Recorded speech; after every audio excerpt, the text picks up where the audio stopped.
Hello friends, book dark reader पर आप सभी का स्वागत है। आज हम बात करने वाले हैं the 48 laws of power by Robert Greene. यह किताब इस बात पर रोशनी डालती है कि इंसान ताकत कैसे हासिल करता है, उसे कैसे बनाए रखता है और दूसरों की चालों से खुद को कैसे बचाता है। देखिए यार, ये किताब कोई मोटिवेशनल बुक नहीं है, ये एक सच्चाई है, कभी मीठी कभी कड़वी।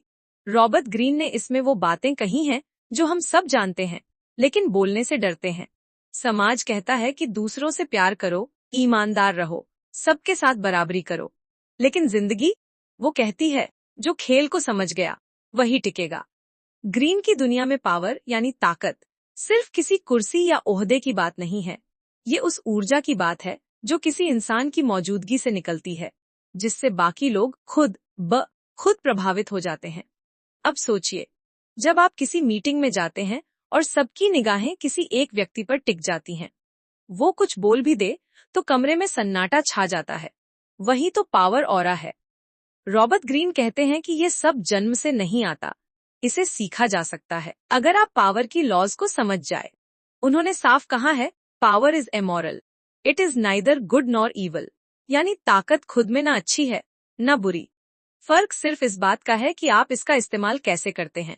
किताब की पहली लॉ सबसे दिलचस्प है, नेवर आउटशाइन द मास्टर, यानी कभी अपने मालिक, गुरु या किसी ऊंचे पद वाले व्यक्ति को अपनी चमक से छोटा मत दिखाओ। अब आप कहेंगे, अरे भाई, मेहनत तो मैं करता हूँ, तो मैं क्यों छुपाऊं अपनी काबिलियत। तो सुनिए, ग्रीन का तर्क बड़ा सीधा है। Those in power want to feel secure and superior, when you make them feel otherwise you awaken their insecurity and jealousy. मतलब ये कि जो लोग पहले से पावर में हैं, वो अपने आसपास ऐसे लोगों को पसंद करते हैं जो उन्हें बड़ा महसूस कराए, खतरा नहीं। अगर आपने गलती से भी किसी ऐसे इंसान को ये महसूस करा दिया कि आप उनसे बेहतर हैं, तो खेल वहीं खत्म। अब इसको समझने के लिए मैं आपको एक कहानी सुनाता हूँ। आर्यन, वही लड़का जो पिछली कहानी में मैनिपुलेशन का शिकार हुआ था, अब उसने खुद को मजबूत करने की ठान ली है। नया साल, नया दफ्तर और एक नई शुरुआत। उसने ग्रीन की ये किताब उठाई और पढ़ना शुरू किया। पहले ही कानून पर अटक गया, नेवर आउटशाइन द मास्टर। उसे लगा, यार ये तो थोड़ा निगेटिव लग रहा है, लेकिन जैसे जैसे उसने समझा, उसे एहसास हुआ कि पावर गेम में इमोशन से नहीं, ऑब्जर्वेशन से काम लेना पड़ता है। ऑफिस में उसका नया बॉस था मिश्रा सर, पुराने जमाने के, थोड़े ईगोइस्टिक। आर्यन ने देखा कि वो चाहते हैं कि हर काम का क्रेडिट उन्हीं को मिले और कोई उनसे ज्यादा न चमके।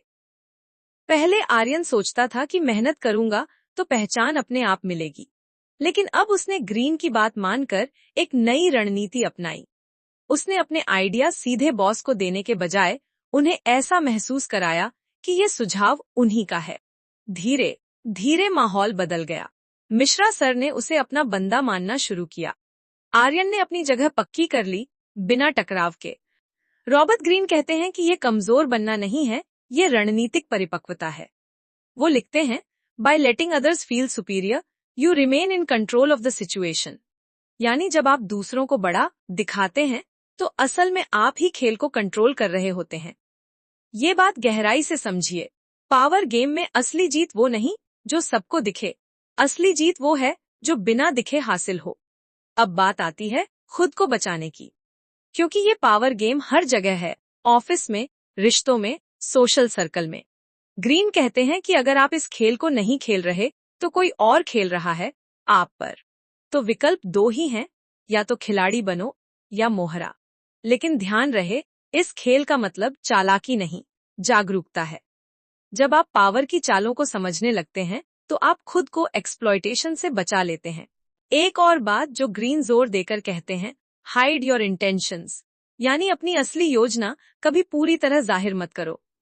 लोग तभी मैनिपुलेट कर पाते हैं जब उन्हें पता होता है कि आप क्या चाहते हैं। अगर आपकी चाहत उनके हाथ में है तो वो आपको पपित की तरह नचा सकते हैं, लेकिन अगर उन्हें समझ ही नहीं आया कि आप क्या सोच रहे हैं तो आप उनके लिए एक रहस्य बने रहते हैं, और रहस्य हमेशा पावरफुल होता है। अब आप सोच रहे होंगे, क्या इसका मतलब है कि मैं किसी पर भरोसा ही न करूं? नहीं यार, भरोसा रखो, लेकिन सीमित भरोसा।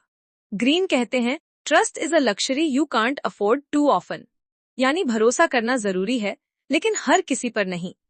दुनिया में कुछ लोग ऐसे होते हैं जो आपकी भावनाओं से खेलकर आपका आत्मविश्वास तोड़ देते हैं, और कुछ ऐसे भी जो आपकी ऊर्जा बढ़ाते हैं। फर्क पहचानना सीखो। आर्यन ने अब ये समझ लिया था कि पावर सिर्फ दूसरों को हराने का खेल नहीं है, बल्कि खुद को हारे बिना टिके रहने की कला है। उसने सीखा कि चुप रहना भी कई बार बोलने से ज्यादा ताकतवर होता है। एक मीटिंग में उसने देखा कि सब लोग एक दूसरे से बहस कर रहे हैं और वो बस सुन रहा था। अंत में जब सब थक गए, उसने एक लाइन बोली और सब चुप। ग्रीन की एक लाइन याद आई, always say less than necessary, यानी जितना जरूरी है उतना ही बोलो, क्योंकि हर शब्द आपका पत्ता खोल देता है। इस किताब का पहला हिस्सा यही आपको झटका देता है कि जिंदगी में अच्छाई से ज्यादा जरूरी है अकल। रॉबर्ट ग्रीन आपको सिखाते हैं कि पावर का मतलब दूसरों पर हुकूमत नहीं, बल्कि खुद पर कंट्रोल है। जब आप अपनी भावनाओं, शब्दों और इरादों को संभाल लेते हैं, तो आप किसी भी मैनिपुलेशन से बच सकते हैं। आर्यन अब समझ चुका था कि ये खेल सिर्फ दूसरों को पहचानने का नहीं, खुद को समझने का भी है। क्योंकि जब तक आप अपने अंदर की कमजोरी नहीं पहचानते, कोई भी आपको अपने हिसाब से मोड़ सकता है। और शायद यही इस किताब की शुरुआत का असली सबक है। पावर का पहला कदम है खुद को देखने की हिम्मत रखना। अब सवाल है, आगे क्या? आगे रॉबर्ट ग्रीन बताते हैं कि कैसे ये पावर धीरे धीरे बढ़ाई जाती है, लोगों को अपने आकर्षण में बांधकर और उनकी इच्छाओं को अपनी ताकत में बदलकर। देखो यार, जब आप द 48 लॉज ऑफ पावर पढ़ते हो तो धीरे धीरे समझ में आता है कि यह किताब इंसानों के बारे में नहीं, इंसानी स्वभाव के बारे में है। रॉबर्ट ग्रीन अगले हिस्से में बताते हैं कि पावर कभी भी सीधे सीधे नहीं पकड़ी जाती, उसे छूने की कोशिश करने वाला ज्यादातर जल जाता है। अब यह सुनकर अजीब लगता है, लेकिन सच यही है, असली ताकत दिखाने में नहीं, छुपाने में होती है। ग्रीन की दूसरी लॉ है, never put too much trust in friends, learn how to use enemies, यानी दोस्तों पर ज्यादा भरोसा मत करो, बल्कि दुश्मनों से काम लेना सीखो।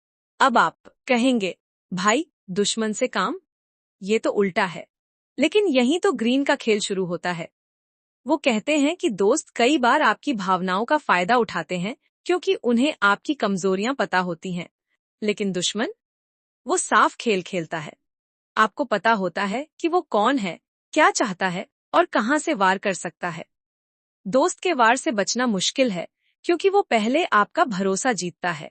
रॉबर्ट ग्रीन लिखते हैं, be wary of friends, they will betray you more quickly, for they are easily aroused to envy, यानी दोस्त से सावधान रहो, वो ज्यादा जल्दी धोखा देता है क्योंकि उसे आपसे जलन महसूस होती है। अब यह बात सुनकर दिल थोड़ा दुखता है, लेकिन सोचो, कितनी बार ऐसा हुआ कि किसी अपने ने पीठ पीछे बात की या मौका मिलते ही श्रेय खुद ले लिया। ग्रीन यही कह रहे हैं, भरोसा करो पर आंख बंद करके नहीं। आर्यन की कहानी यहीं से आगे बढ़ती है। ऑफिस में अब वो थोड़ा पॉलिटिकली समझदार हो चुका था, लेकिन उसके पुराने दोस्त रोहन ने, जो उसी कंपनी में ट्रांसफर होकर आया था, एक दिन उसकी सारी स्ट्रेटेजी अपने बॉस को बता दी ताकि वो आर्यन की जगह खुद चमक सके। आर्यन टूट गया। उसे लगा दोस्त ने पीठ में छुरा घोंपा है। लेकिन उसी शाम उसने फिर ग्रीन की किताब खोली। उसमें लिखा था, nothing is stable in the world of power, the only constant is change. Aryan को समझ आया, पावर के खेल में भरोसे की जगह सीमित होती है और जागरूकता की जगह असीमित। अब यहाँ पर ग्रीन एक बहुत दिलचस्प ट्रिक बताते हैं कि अपने दुश्मनों से कैसे फायदा उठाया जाए। वो कहते हैं, अगर आप किसी पुराने दुश्मन को मौका देते हैं कि वो आपकी मदद करे, तो वो ज्यादा ईमानदारी से काम करेगा, क्योंकि उसे अपनी निष्ठा साबित करनी होती है। उसे डर होता है कि जरा सी गलती हुई तो आप उसे फिर से दुश्मन मान लेंगे, जबकि दोस्त को ये डर नहीं होता क्योंकि उसे लगता है कि यार तो माफ कर ही देगा। ग्रीन लिखते हैं, an enemy spared the blade will be more loyal than a friend who has been coddled. इसका मतलब सीधा है, जिसे आपने दुश्मनी में छोड़ दिया और बाद में भरोसा किया, वो अपनी कीमत समझता है। अब यह सुनकर लगेगा कि यह कुछ चालाकी भरा विचार है, पर असल में यह मानव मनोविज्ञान है। आर्यन ने अगली बार वही किया। उसे पता था कि ऑफिस में एक व्यक्ति है जो उसे पसंद नहीं करता, दीपक। दोनों में पहले बहस हो चुकी थी, लेकिन एक बड़े प्रोजेक्ट में आर्यन ने दीपक को साथ काम करने के लिए बुला लिया। शुरू में दीपक झिझका, पर धीरे धीरे उसने पूरी मेहनत से काम किया, क्योंकि अंदर से उसे अपनी इमेज सुधारनी थी, और प्रोजेक्ट सक्सेसफुल हुआ। इस बार मिश्रा सर ने आर्यन को सिर्फ आइडिया नहीं, टीम बनाने की समझ के लिए भी सराहा। आर्यन मुस्कुराया, उसे समझ आ गया था कि ग्रीन सही कहते हैं, power is built not on love but on balance. अब देखिए यार, यह कोई ठंडी चाल नहीं है। यह उस सच्चाई की समझ है कि दुनिया में रिश्ते स्थायी नहीं होते, पर इरादे स्थायी हो सकते हैं। अगर आपका इरादा साफ है, खुद को मजबूत बनाना, अपने काम में बेहतर होना, तो दूसरों के व्यवहार से आप टूटते नहीं, सीखते हैं। ग्रीन आगे एक और बात कहते हैं, keep your friends for friendship but work with the skilled and the ambitious. यानी दोस्ती को सिर्फ दोस्ती तक रखो, बिजनेस और काम में उन लोगों से जुड़ो जिनमें स्किल है और जो आगे बढ़ना चाहते हैं, क्योंकि पावर का खेल भावनाओं से नहीं, काबिलियत और रणनीति से चलता है। आर्यन अब समझ चुका था कि भरोसा करना गलत नहीं, लेकिन किस पर और कितना भरोसा करना, यही समझ असली ताकत है। उसने अब ये तय कर लिया कि वो अपने काम में किसी को दुश्मन या दोस्त के टैग से नहीं देखेगा, बल्कि सिर्फ भूमिका से देखेगा। कौन उसकी राह में दीवार है, कौन सीढ़ी, बस वही फर्क मायने रखता है। और सच कहूं यार, यही तो असली जिंदगी का खेल है। कभी कभी जो हमें रोकता है वही हमें सिखाता है, जो हमें गिराता है वही हमें मजबूत बनाता है। रॉबर्ट ग्रीन आपको यह सिखाते हैं कि पावर का मतलब किसी को नीचे गिराना नहीं, बल्कि खुद को इतनी समझ देना है कि कोई आपको गिरा न सके। आर्यन अब अपने भीतर एक नई शांति महसूस कर रहा था। उसे एहसास हुआ कि दुनिया वैसी ही है जैसी वह है, किसी के लिए सख्त, किसी के लिए सीधी। फर्क सिर्फ नजरिए का है। उसने अब तय किया कि वो हर व्यक्ति को एक लेसन मानेगा। कोई सिखाएगा कि भरोसा कैसे बनता है, कोई सिखाएगा कि टूटने के बाद फिर खड़ा कैसे हुआ जाता है। रॉबर्ट ग्रीन आगे बढ़ते हुए कहते हैं, When you understand the rules of power, you stop being a pawn। यानी जब आप पावर के नियम समझ जाते हैं, तब आप दूसरों के खेल का हिस्सा नहीं रहते, आप अपना खुद का खेल बनाते हैं। और यही इस किताब के दूसरे हिस्से का मूल सार है कि ताकतवर बनने के लिए पहले रिश्तों की सच्चाई देखनी पड़ती है। भरोसा अंधा मत बनाओ, बल्कि देखने की ताकत रखो। दोस्त अगर आपकी कमजोरी जानते हैं, तो दुश्मन आपकी ताकत पहचानते हैं, और दोनों ही आपके शिक्षक हैं। अब आर्यन के सामने अगला सवाल था, अगर ताकत रिश्तों में नहीं, तो कहाँ है? क्या पावर दूसरों को प्रभावित करने में है, या खुद को इतना मजबूत बनाने में कि कोई आपका असर मिटा न सके? और यही सवाल हमें रॉबर्ट ग्रीन की अगली लॉ तक ले जाता है, जहां वो बताते हैं कि पावर दिखाने और पावर महसूस कराने में क्या फर्क है।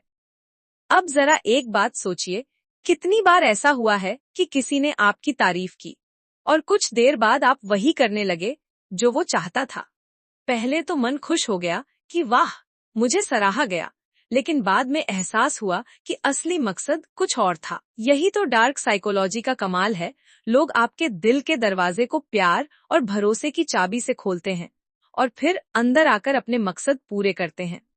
समझे ना यार, ये खेल दिखता बहुत मासूम है, लेकिन असल में ये बहुत गहरा है।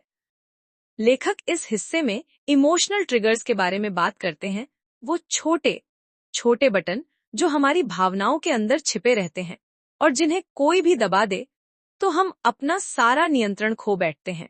जैसे guilt, fear, love, validation, shame, ये सारे भावनात्मक बटन हैं। अब सोचो, जब कोई इंसान आपकी कमजोरी को पहचान ले और उसी पर खेलना शुरू करे, तो क्या होगा? आप खुद को बचा नहीं पाएंगे। किताब में एक लाइन है, the easiest people to control are those who desperately want to be liked। यानी जिन लोगों को दूसरों की स्वीकृति चाहिए होती है, उन्हें कंट्रोल करना सबसे आसान होता है। यार, ये बात सीधी सी लगती है, पर बहुत गहरी है। मान लो, एक ऑफिस में कोई नया बॉस आया। उसने पहले दिन आपसे कहा, तुम बहुत टैलेंटेड हो, तुम्हारे बिना टीम अधूरी है। बस उस दिन के बाद से आप उसका काम करने में कभी ना नहीं कह पाएंगे, क्योंकि आपके अंदर एक बटन था, मुझे चाहा जाए, मुझे अहमियत मिले। और उसने वही दबाया। लेखक कहते हैं कि मनुष्य का दिमाग हर वक्त वैलिडेशन की तलाश में रहता है। हम सब चाहते हैं कि कोई हमें नोटिस करे, सराहे, और इसी चाह में हम अंधे भी हो जाते हैं। अब आप सोच रहे होंगे कि इसका इलाज क्या है। इसका जवाब बड़ा सिंपल है, लेकिन करना मुश्किल। Self awareness.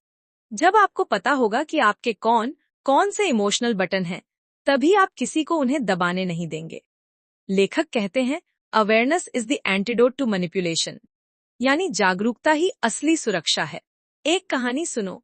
अमन नाम का लड़का था, बहुत भावुक, बहुत हेल्पफुल, दोस्तों की छोटी छोटी बातों पर भाग जाता था मदद करने। लेकिन फिर धीरे धीरे उसे एहसास हुआ कि ज्यादातर लोग सिर्फ इस्तेमाल कर रहे थे। कोई बोलता, तुम ही मेरे सच्चे दोस्त हो, कोई कहता तुम जैसा और कोई नहीं, और अमन फिर से दौड़ पड़ता। लेकिन एक दिन उसने खुद से पूछा, क्या सच में मैं मदद इसलिए करता हूँ कि मुझे खुशी मिलती है, या इसलिए कि मैं चाहता हूँ लोग मुझे अच्छा समझें? बस यही सवाल उसकी जिंदगी बदल गया। उसने समझा कि हर कोई दिल का साफ नहीं होता। कुछ लोग आपकी अच्छाई को उनके फायदे के लिए यूज करते हैं। किताब कहती है, मैनिपुलेटर हमेशा पहले आपको समझने की कोशिश करता है। वो आपकी आदतें, आपकी बातें, आपकी प्रतिक्रियाएं सब ऑब्जर्व करता है। फिर धीरे धीरे आपकी सोच में घुसता है, बिना आपको महसूस हुए। यही वजह है कि जब कोई कहता है मुझे नहीं पता कैसे मैं उसकी बातों में आ गया, तो असल में ये महीनों की मनोवैज्ञानिक तैयारी होती है। अब इसे रोकने के लिए लेखक एक बहुत काम की प्रैक्टिस बताते हैं, पॉज बिफोर रिएक्शन। मतलब जब कोई आपकी तारीफ करे, डर दिखाए या गिल्ट दे, तो तुरंत रिएक्ट मत करो। 2 सेकंड रुक जाओ। उस रुकने के पल में आप खुद से पूछो, क्या वो सच में मेरी मदद चाहता है या मुझसे कुछ चाहता है? यह 2 सेकंड का गैप आपको मैनिपुलेशन से बचा सकता है। एक और बात, कभी कभी मैनिपुलेटर अपनी बात मनवाने के लिए गिल्ट का इस्तेमाल करता है। जैसे, अगर तुमने मेरी बात नहीं मानी तो मैं बहुत दुखी हो जाऊंगा, या इतना तो मैं तुम्हारे लिए करता हूँ, अब तुम इतना भी नहीं कर सकते। ये लाइनें आपके अंदर अपराध बोध पैदा करती हैं, और हम इंसान गिल्ट से बचने के लिए कुछ भी कर जाते हैं। लेखक कहते हैं, never make a decision to ease someone else's guilt, यानी किसी और की परेशानी मिटाने के लिए खुद को मुसीबत में मत डालो। अब अमन ने ये समझ लिया था। एक दिन उसका दोस्त बोला, भाई बस तू साथ चल दे, नहीं तो मैं फेल हो जाऊंगा। पहले वाला अमन तुरंत तैयार हो जाता, लेकिन इस बार उसने कहा, भाई तेरी मदद करना मेरी जिम्मेदारी नहीं है, तेरी मेहनत करनी तेरी है। सुनने में थोड़ा कठोर लगा, लेकिन यार, सच्ची आजादी वहीं से शुरू होती है जब आप न कहना सीख जाते हैं। डार्क साइकोलॉजी यही सिखाती है, कभी भी किसी की भावनाओं के जाल में इतना मत उलझो कि खुद को भूल जाओ। इमोशनल अवेयरनेस मतलब अपने दिल के नक्शे को खुद पढ़ना सीखो, ताकि कोई और उसमें अपनी राहें न खींच सके। लेकिन यहाँ एक ट्विस्ट है। लेखक कहते हैं कि मैनिपुलेटर हमेशा बुरा नहीं होता। कुछ लोग अनजाने में भी मैनिपुलेट करते हैं, पेरेंट्स, टीचर्स, पार्टनर्स, क्योंकि उन्हें यही तरीका सिखाया गया है। वो कंट्रोल नहीं, केयर दिखा रहे होते हैं, लेकिन तरीका गलत होता है। इसलिए हर बार शक करने की जगह समझना जरूरी है। अब अगली बात यहीं से शुरू होती है। जब मैनिपुलेटर आपको मानसिक जाल में फंसा लेता है, तो सबसे पहले आपकी डिसीजन मेकिंग पावर को तोड़ता है। आप खुद सोच नहीं पाते, आप बस वही करते हैं जो वो चाहता है। अब सवाल है, कौन से संकेत बताते हैं कि आप किसी के मानसिक नियंत्रण में आ चुके हैं? यही हम आगे समझेंगे, क्योंकि यहीं से असली खेल शुरू होता है। कभी आपको ऐसा लगा है कि आप किसी की बात मानते जा रहे हैं, जबकि अंदर से आवाज आती है, यार ये ठीक नहीं लग रहा, फिर भी आप रुक नहीं पाते। बस एक अजीब सा दबाव, एक गिल्ट, एक डर सा मन में घूमता रहता है। यही तो वो पल होता है जब आप किसी और के मानसिक नियंत्रण में होते हैं। और किताब के इस हिस्से में लेखक इसी काले खेल का असली चेहरा खोलते हैं, साइकोलॉजिकल कंट्रोल। लेखक कहते हैं कि हर मैनिपुलेटर का पहला लक्ष्य होता है आपकी डिसीजन मेकिंग पावर को धीरे धीरे कमजोर करना। वो ऐसा नहीं करता कि सीधे आपको आदेश दे, वो बस आपके आत्मविश्वास में छोटी छोटी दरारें डालता है।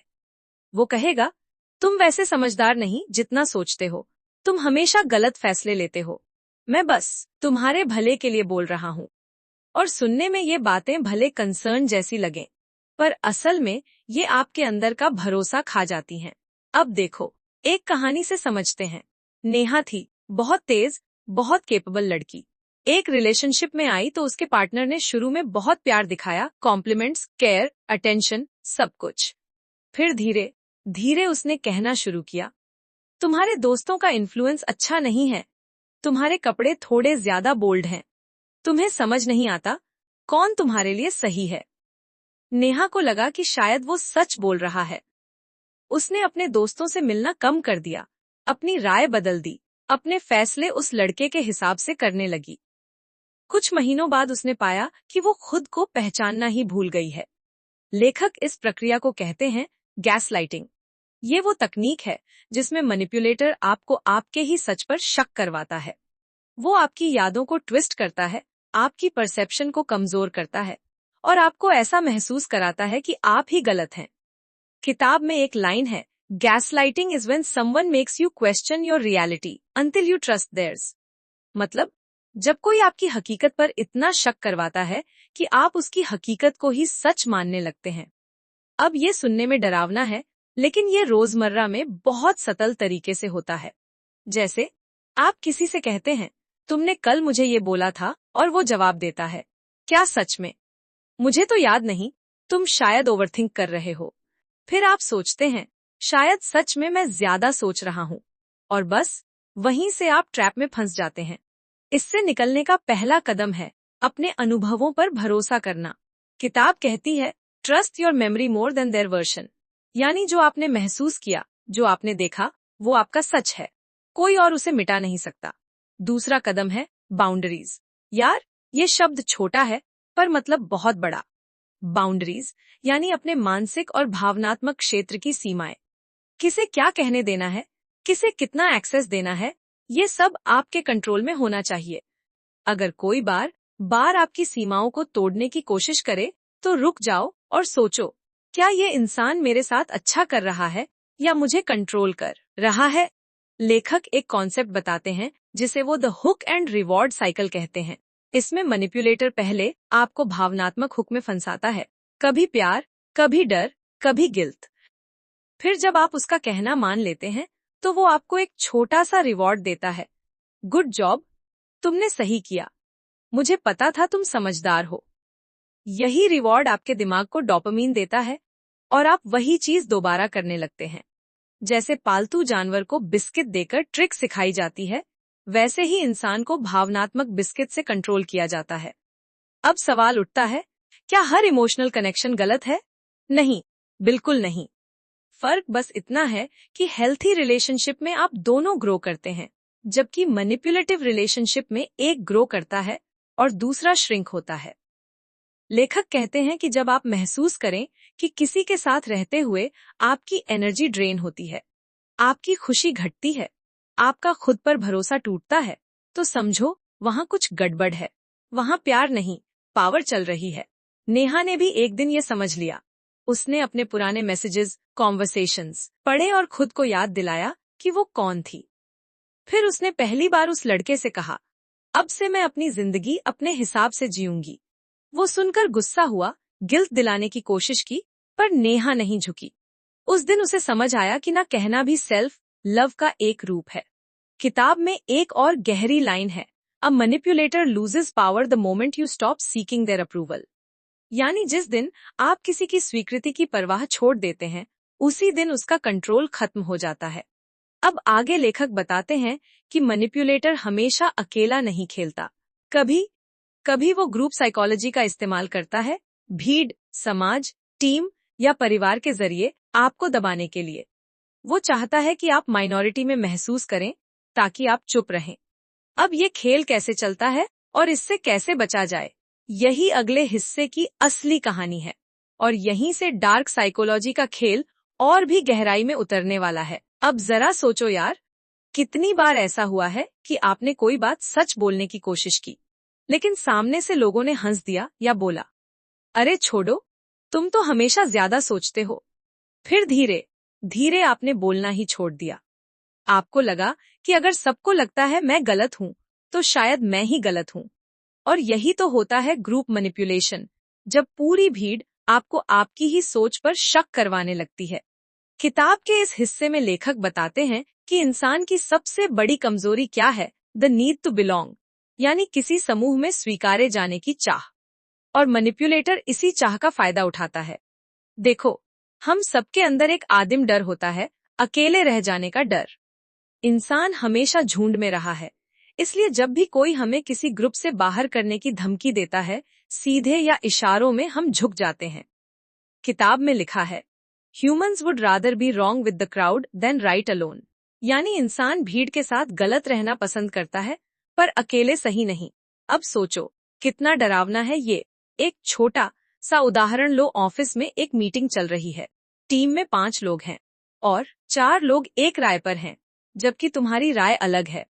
अब अगर तुम बोलो, तो 4 लोग एक साथ तुम्हें घूरेंगे, थोड़ा मुस्कुराएंगे, शायद बोले तुम्हें समझ नहीं आया, और उसी पल तुम्हारा दिमाग बोलेगा शायद मैं ही गलत हूं, जबकि हकीकत में शायद तुम ही सही हो। यही ग्रुप प्रेशर का सटल मैनिपुलेशन है। लेखक बताते हैं कि मैनिपुलेटर इस मानसिक पैटर्न को अच्छे से समझता है। वो जानता है कि लोग मेजॉरिटी की तरफ झुकते हैं, इसलिए वो पहले मेजॉरिटी को अपने पक्ष में करता है। फिर धीरे धीरे उस ग्रुप के इन्फ्लुएंस से बाकी लोग झुकते जाते हैं। इस प्रक्रिया को वो कहते हैं सोशल प्रूफ ट्रैप। अब देखो, इस ट्रैप से निकलने के लिए सबसे पहले जरूरी है खुद को मेंटली एंकर करना। मतलब अपने मूल्यों और सोच को इतना मजबूत बना लो कि जब पूरी दुनिया हाँ बोले, तब भी तुम अपने ना पर टिके रह सको। लेखक कहते हैं, if you know your values, manipulation loses its roots. यानी अगर तुम जानते हो कि तुम्हारे लिए क्या सही है, तो कोई भी तुम्हारे सोच के बीज को नहीं बदल सकता। यहाँ एक कहानी आती है रवि की। रवि एक मार्केटिंग फर्म में काम करता था। बहुत टैलेंटेड था, लेकिन थोड़ा इंट्रोवर्ट भी।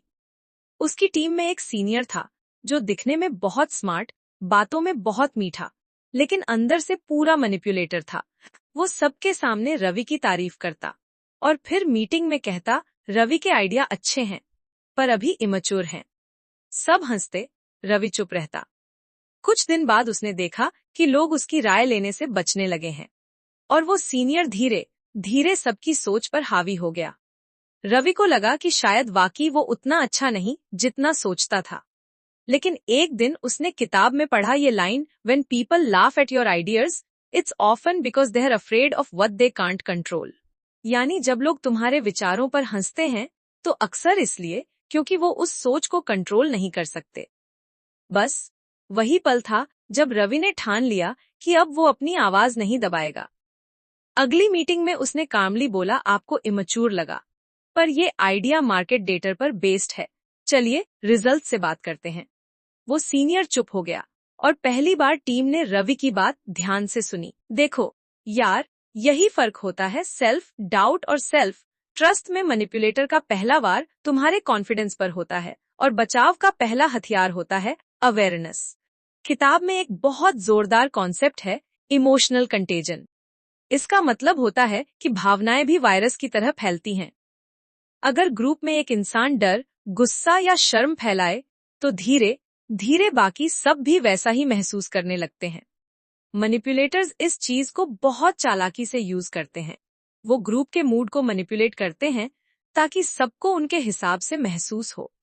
मान लो एक कंपनी में रूमर फैला कि नया बॉस बहुत स्ट्रिक्ट है। एक मैनिपुलेटिव एम्प्लॉई ये खबर पहले से फैला देता है कि भाई ये तो किसी को बख्शेगा नहीं। अब बाकी लोग डर जाते हैं और जब बॉस आता है तो सब झुककर बात करते हैं। बॉस सोचता है कि सब रिस्पेक्टफुल हैं, जबकि असल में वो डर से झुक रहे हैं। और उस मैनिपुलेटिव आदमी ने डर फैलाकर खुद को ग्रुप का मीडिएटर बना लिया। यही फियर बेस्ड कंट्रोल है। अब इस डर के खेल से बचने के लिए लेखक 3 स्टेप्स बताते हैं। पहला, ऑब्जर्व इमोशंस ऑब्जेक्टिवली, मतलब अपने भावनाओं को दूर से देखो, जैसे कोई मूवी चल रही हो। दूसरा, अवॉइड इमोशनल एस्केलेशन, यानी ग्रुप में अगर टेंशन बढ़े तो खुद को न्यूट्रल रखो। और तीसरा, क्वेश्चन द सोर्स, यानी जो बात फैलाई जा रही है, पहले ये देखो कि किसने फैलाई और क्यों। अब ये सब पढ़ने में आसान लगता है, पर करना मुश्किल है। क्योंकि जब चारों तरफ लोग एक ही बात बोल रहे हों, तो खुद पर भरोसा रखना सबसे मुश्किल होता है। यहीं पर काम आता है इनर डायलॉग, वो छोटी आवाज जो कहती है रुक, सोच, फिर मान। लेखक कहते हैं the most dangerous place for your mind is a crowd. और सच मानो, ये लाइन झकझोर देती है, क्योंकि भीड़ में सोचने की क्षमता सबसे पहले मरती है। अब रवि जैसे लोगों की कहानी यहीं नहीं रुकती। उसने अपनी टीम में धीरे धीरे आत्मविश्वास वापस पाया, लेकिन तभी उसे एहसास हुआ कि कुछ लोग उसे फिर से सतली मैनिपुलेट कर रहे हैं। Compliments, jokes, guilt all over again. तब उसे समझ आया कि मैनिपुलेशन एक बार नहीं, हर दिन होती है। फर्क बस इतना है कि अब वो अवेयर था। वो हर बात को तुरंत मानने के बजाय अब खुद से पूछता, क्या ये मेरी चॉइस है या मुझे मजबूर किया जा रहा है? और यही अवेयरनेस उसे आजाद बनाती गई। किताब का ये हिस्सा खत्म होते होते लेखक कहते हैं the moment you choose awareness over approval, you become immune to control. यानी जिस दिन आप दूसरों की स्वीकृति से ज्यादा अपनी समझ को मानने लगते हैं, उसी दिन मैनिपुलेशन का असर खत्म हो जाता है। लेकिन कहानी यहीं खत्म नहीं होती मेरे दोस्त, क्योंकि कुछ मैनिपुलेटर इतने चालाक होते हैं कि वो आपकी भावनाओं, सोच और रिश्तों से आगे जाकर आपकी आइडेंटिटी को ही शेप करने लगते हैं।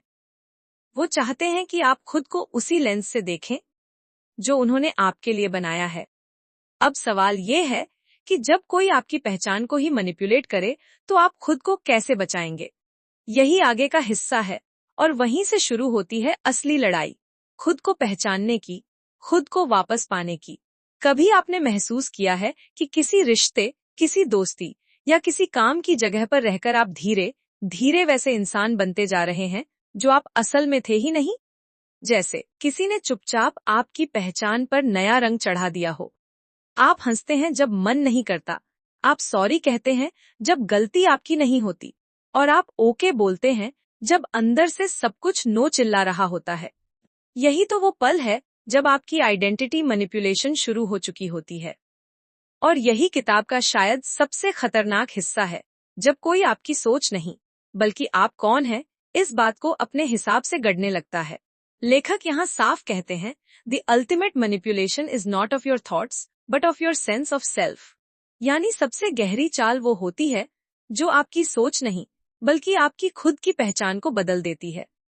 ये प्रक्रिया बहुत धीरे चलती है, इतना धीरे कि आपको पता ही नहीं चलता कि आप कब किसी और की परिभाषा बन गए। अब देखिए, एक कहानी से समझते हैं।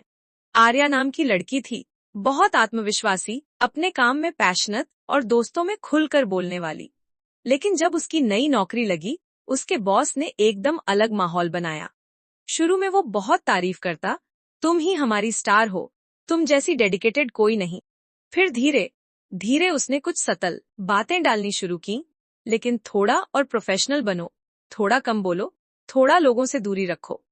आर्या सोचती थी कि शायद ये सही सलाह है।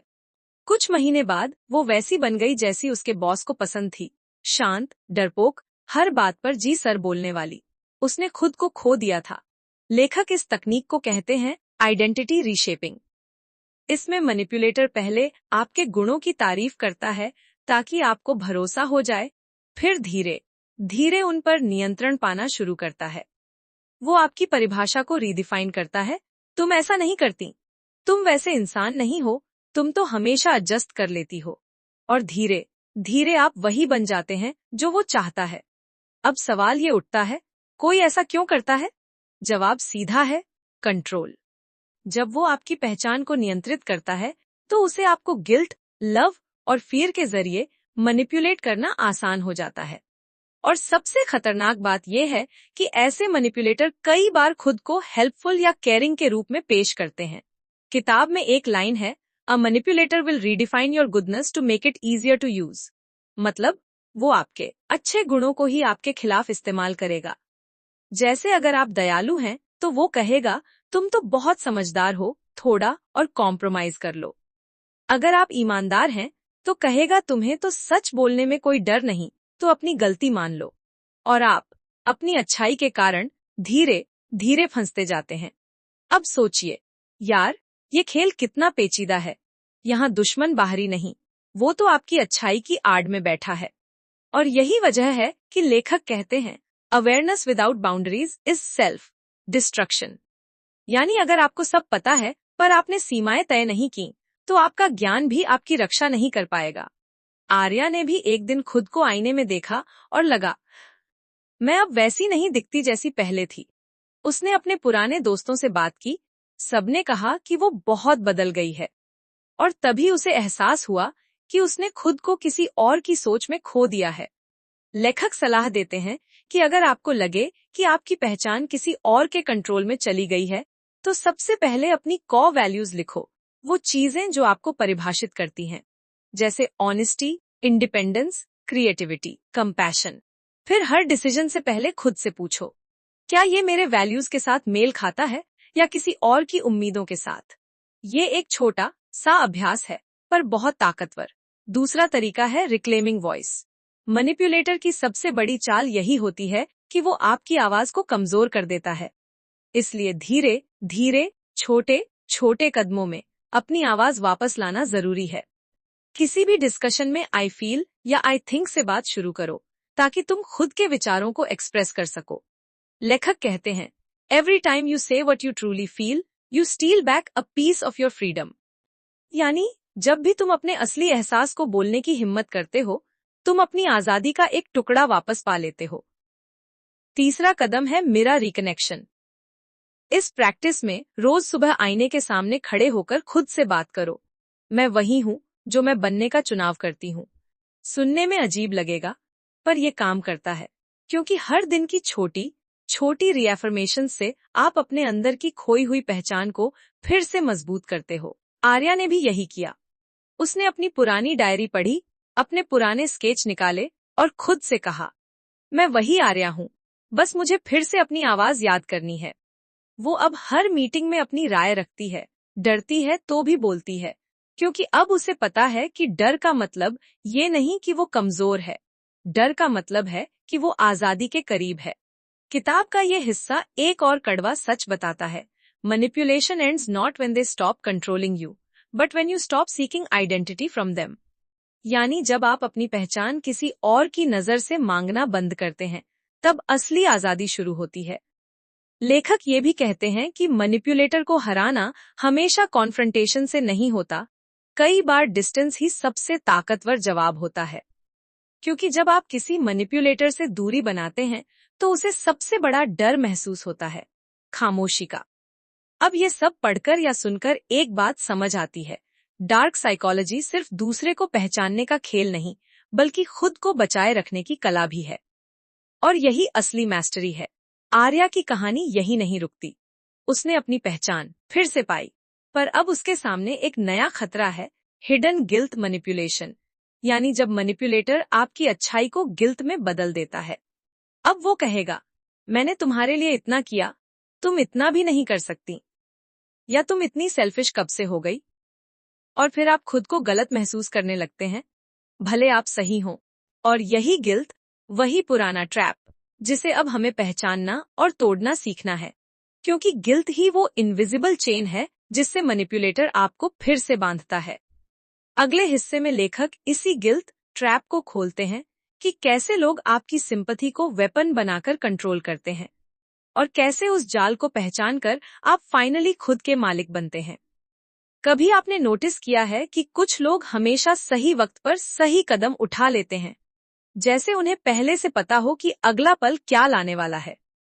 रॉबर्ट ग्रीन कहते हैं, टाइमिंग इज पावर। दुनिया में जो इंसान वक्त की नब्ज पकड़ लेता है, वो कभी हारा नहीं जाता। और ये समझने के लिए आपको सबसे पहले लॉ 35 को समझना होगा, master the art of timing. यानी सही वक्त पर सही काम करो, क्योंकि वक्त से पहले कुछ भी करना अपने ही हथियार से खुद को घायल करना है। सोचो एक स्टॉक ट्रेडर की तरह। अगर वो सही स्टॉक चुन ले लेकिन गलत टाइम पर खरीद ले तो क्या होगा? नुकसान। पावर के गेम में भी यही होता है। आप चाहे कितने ही टैलेंटेड क्यों न हो, अगर वक्त का हिसाब नहीं लगाया तो आपकी चाल बेकार है। रॉबर्ट ग्रीन कहते हैं कि जो लोग जल्दीबाजी में निर्णय लेते हैं, वो अक्सर अपने दुश्मनों को फायदा दे देते हैं। इसलिए समझदार इंसान सब्र के साथ काम करता है। वो देखता है, माहौल को परखता है और फिर तभी वार करता है जब दूसरा इंसान अपनी सुरक्षा छोड़ चुका हो। आर्यन को याद है ना, वही जो ऑफिस में अब धीरे धीरे ऊपर बढ़ रहा था। इस बार उसे एक नई सिचुएशन मिली। कंपनी में एक बड़ी पोजीशन खाली हुई थी। बाकी सब लोग तुरंत अप्लाई कर गए, लेकिन आर्यन ने चुप्पी साध ली। उसने माहौल देखा, समझा कि एचआर और मैनेजमेंट पहले किसी इंटरनल पॉलिटिक्स को सुलझाना चाह रहे हैं। सब लोग एक दूसरे को नीचा दिखाने में लगे थे और आर्यन, वो बस चुप था, मुस्कुरा रहा था। 3 हफ्ते बाद, जब बाकी सारे उम्मीदवार एक दूसरे से थक चुके थे, आर्यन ने शांत मन से अपनी एप्लीकेशन भेजी। नतीजा, वो सेलेक्ट हो गया, क्योंकि उसने द आर्ट ऑफ टाइमिंग को मास्टर किया था। रॉबर्ट ग्रीन की अगली लॉ है कंसील योर इंटेंशंस, यानी कभी भी अपनी मंशा को जाहिर मत करो। देखो, दुनिया में 2 तरह के खिलाड़ी होते हैं। एक वो जो सबको बताते हैं कि वो क्या करने वाले हैं, और दूसरे वो जो चुपचाप काम करते हैं और अचानक रिजल्ट देते हैं। गेस कौन जीतता है? दूसरे। क्योंकि जब आप अपनी प्लानिंग सबको बता देते हो, तो आप दूसरों को मौका देते हो कि वो आपकी चाल को रोक लें।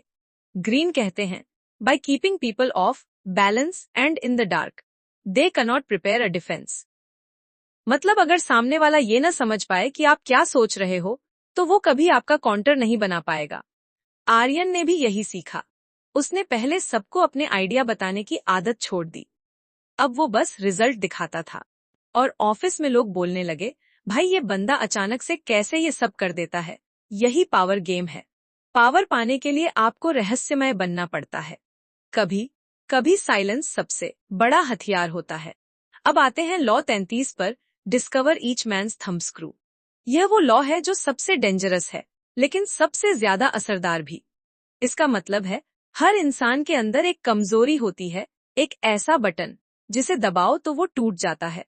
और अगर आप उस बटन को पहचान लो, तो वो इंसान आपके कंट्रोल में आ जाता है।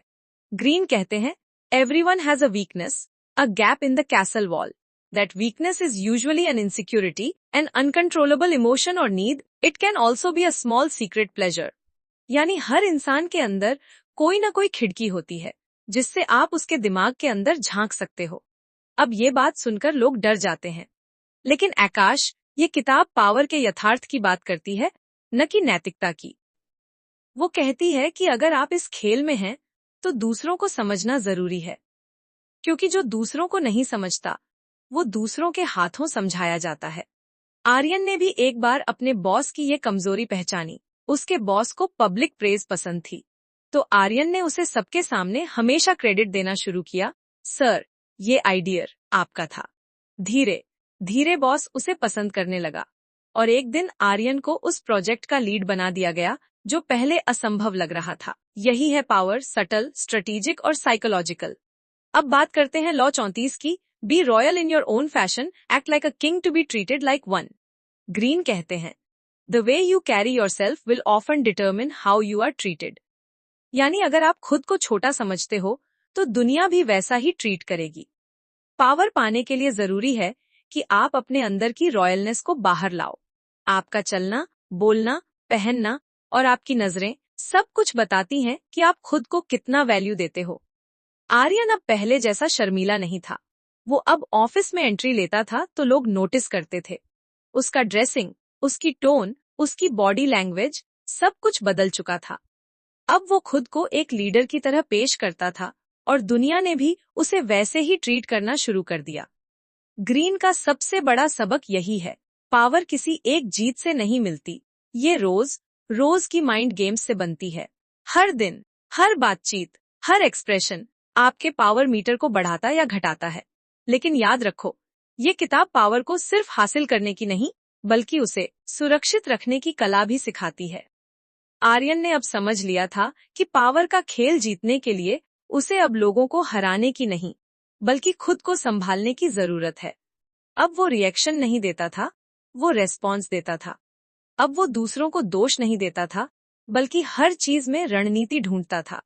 उसने सीखा कि असली ताकत कंट्रोल में है, दूसरों पर नहीं, खुद पर। कहानी के इस मुकाम पर आर्यन अब सिर्फ एक ऑफिस का लड़का नहीं रहा, वो एक स्ट्रेटेजिक प्लेयर बन चुका था।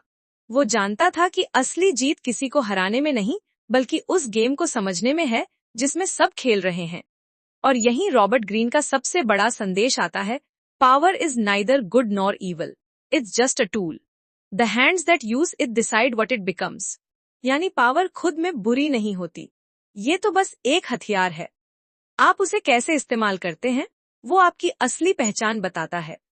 इनविजिबल पावर, जब बिना बोले असर पैदा होता है, कभी आपने देखा है? कुछ लोग कुछ बोले बिना ही सबका ध्यान खींच लेते हैं।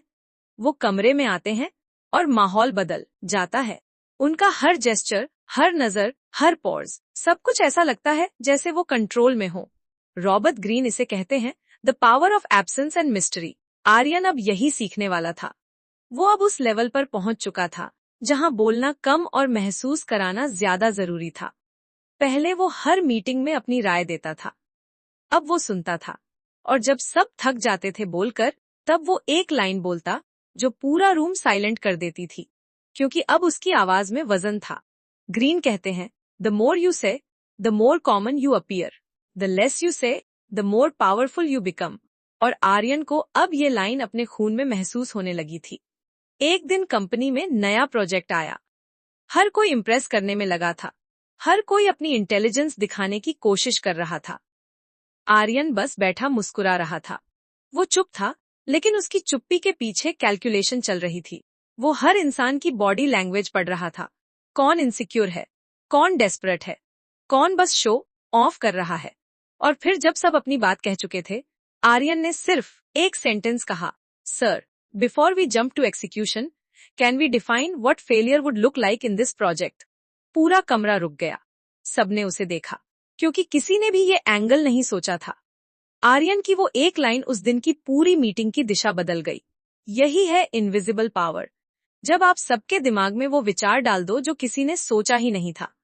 रॉबर्ट ग्रीन की लॉ 6 कहती है, court attention at all costs. यानी हर वक्त ऐसा करो कि लोग तुम्हारे बारे में सोचें, या तो इज्जत से या डर से, लेकिन सोचें जरूर। ग्रीन कहते हैं, विजिबिलिटी इज पावर। अगर लोग आपको नोटिस करना बंद कर दें, तो आप इस खेल से बाहर हो चुके हैं। आर्यन ने ये खेल अब परफेक्शन से खेलना शुरू कर दिया था। वो हमेशा सतल तरीके से सबका ध्यान खींच लेता था। कभी अपने परफेक्टली स्ट्रक्चर्ड ईमेल से, कभी अपनी काम रिएक्शन से, कभी सिर्फ अपने कॉन्फिडेंट साइलेंस से। वो अब जानता था, हर बार कुछ बोलना जरूरी नहीं होता। कई बार चुप रहना भी एक आर्ट होता है। लेकिन पावर का खेल इतना आसान नहीं था। अब उसके कुछ कॉलीग्स उससे जेलस होने लगे थे। उन्होंने अफवाहें फैलानी शुरू कर दी।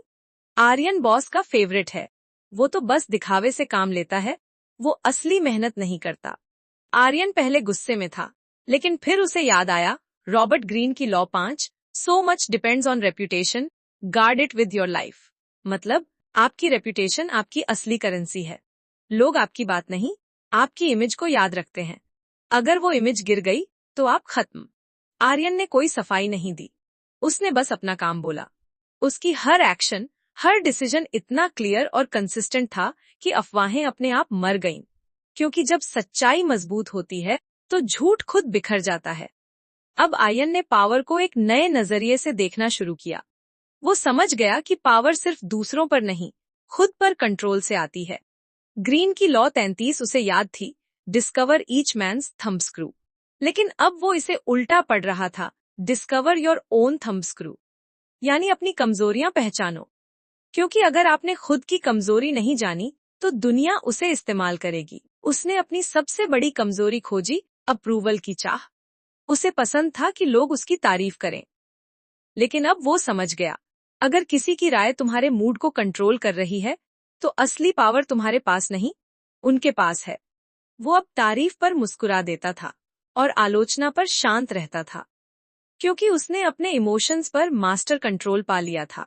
ग्रीन की लॉ 36 कहती है, disdain things you cannot have, ignoring them is the best revenge. मतलब जो चीज तुम्हारे बस में नहीं, उसके पीछे भागने की बजाय उसे इग्नोर करो। आर्यन अब कंपटीशन को ऑब्सेशन नहीं, ऑब्जर्वेशन की तरह देखता था। वो जानता था कि हर जीत का समय आता है, बस धैर्य रखना पड़ता है। अब आर्यन ने अपने आस पास की दुनिया को एक नए लेंस से देखना शुरू किया।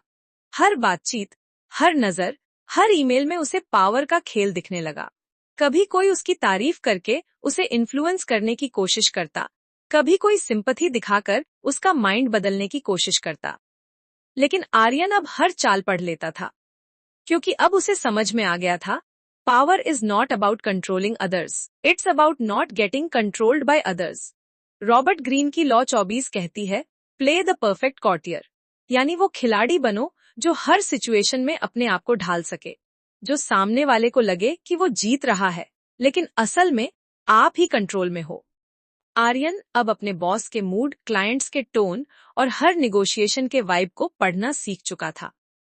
वो हर किसी को वही देता था जो वो सुनना चाहते थे, लेकिन अपने अल्टीमेट गोल से कभी नहीं भटकता था। कभी कभी वो जानबूझकर पीछे हटता था, कभी किसी और को आगे करता था, कभी किसी को अपनी बात मानने देता था, बस इसलिए ताकि सही वक्त पर वो अपनी चाल चल सके।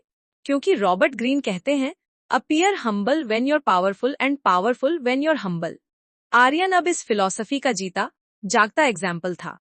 समय के साथ वो सिर्फ ऑफिस में नहीं, बल्कि बाहर भी लोगों पर असर डालने लगा।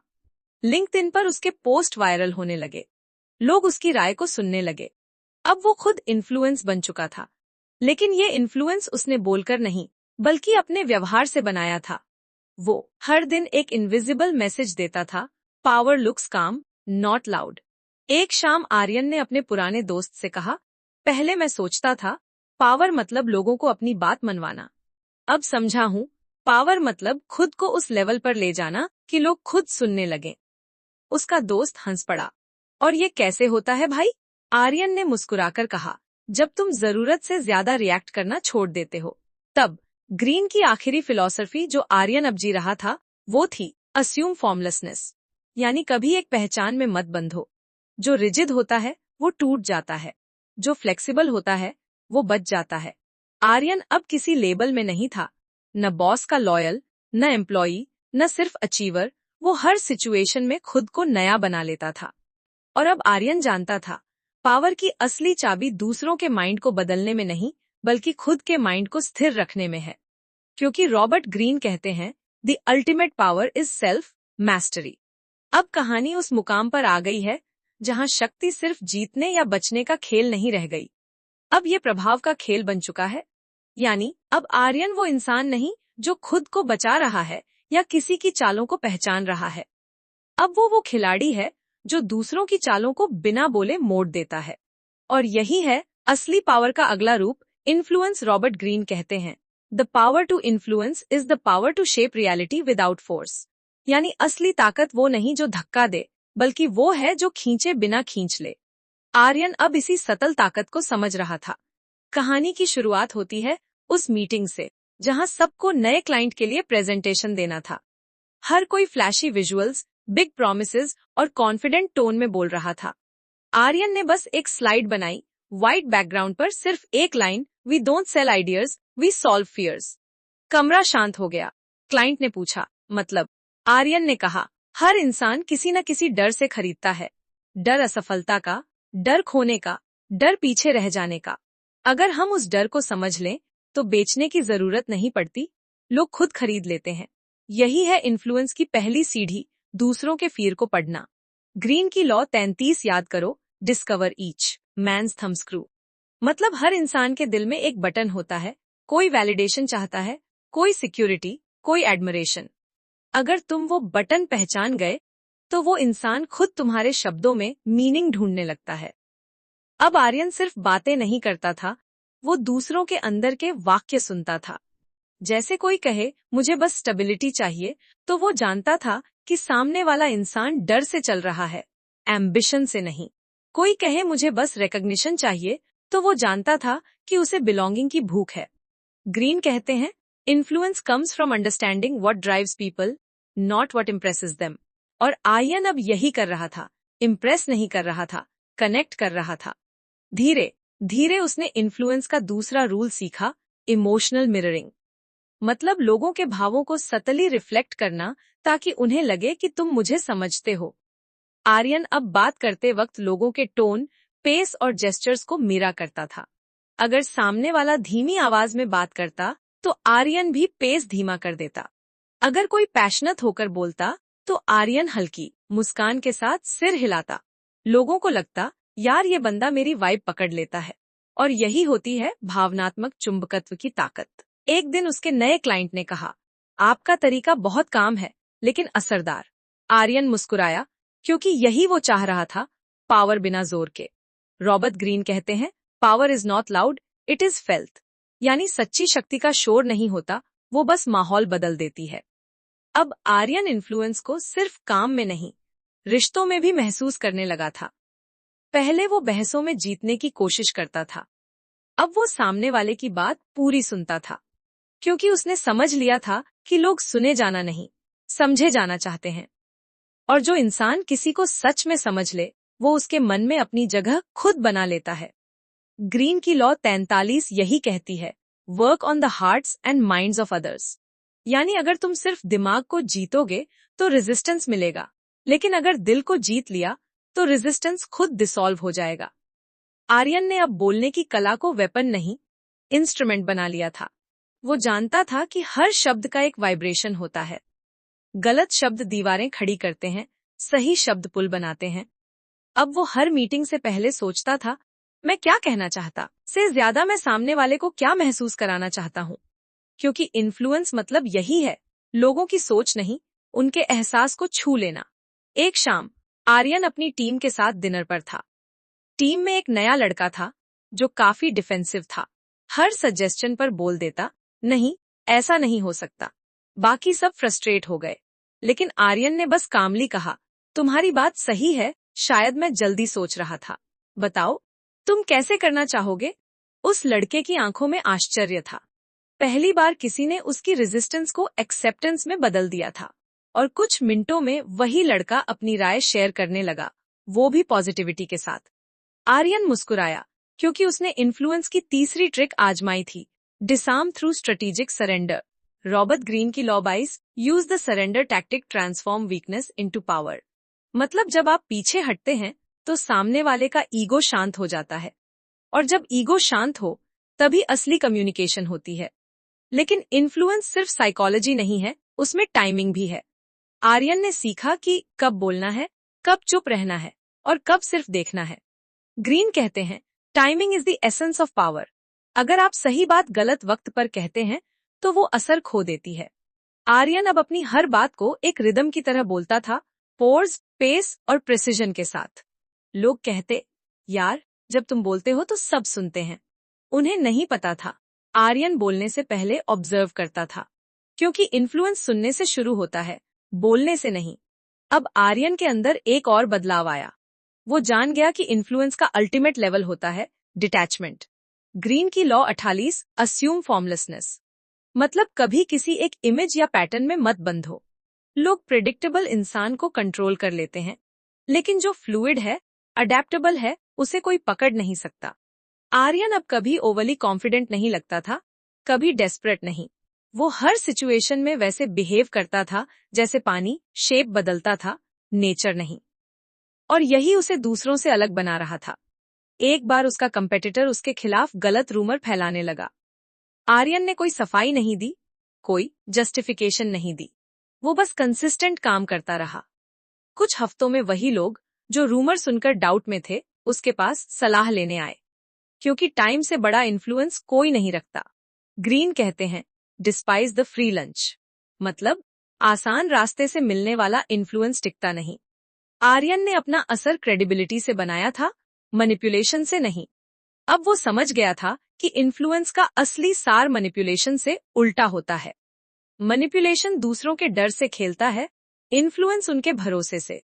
मैनिपुलेशन दूसरों को कमजोर बनाता है, इन्फ्लुएंस उन्हें एम्पावर करता है। आर्यन अब ऐसा इंसान बन गया था जो किसी कमरे में जाए और लोग अपने आप बिहेव बेहतर करने लगे। वो शब्दों से नहीं, एनर्जी से असर डालता था। एक रात उसने डायरी में लिखा, पावर तब तक अधूरी है जब तक वो दूसरों की भलाई में इस्तेमाल न हो। ग्रीन की फिलॉसफी का सबसे गहरा सच वहीं उतरा, the wise man plays power like an artist, not to destroy but to shape. Aryan अब वही आर्टिस्ट बन चुका था। वो लोगों को मैनिपुलेट नहीं करता था, उन्हें मीरा करता था ताकि वो खुद को बेहतर देख सके। उसका इन्फ्लुएंस डर से नहीं, इंस्पिरेशन से चलता था। वो जान चुका था कंट्रोल फेड्स, कनेक्शन लास्ट्स। और शायद यही किताब का सबसे गहरा सबक छिपा है। पावर का सबसे इवॉल्व्ड रूप इन्फ्लुएंस नहीं, बल्कि एलिवेशन है। जब तुम्हारे पास ताकत हो और तुम उसे किसी को गिराने नहीं, बल्कि उठाने में इस्तेमाल करो, वही सच्ची मास्टरी है। और आर्यन अब उसी राह पर था। वो अब शक्ति से आगे चेतना की ओर बढ़ रहा था।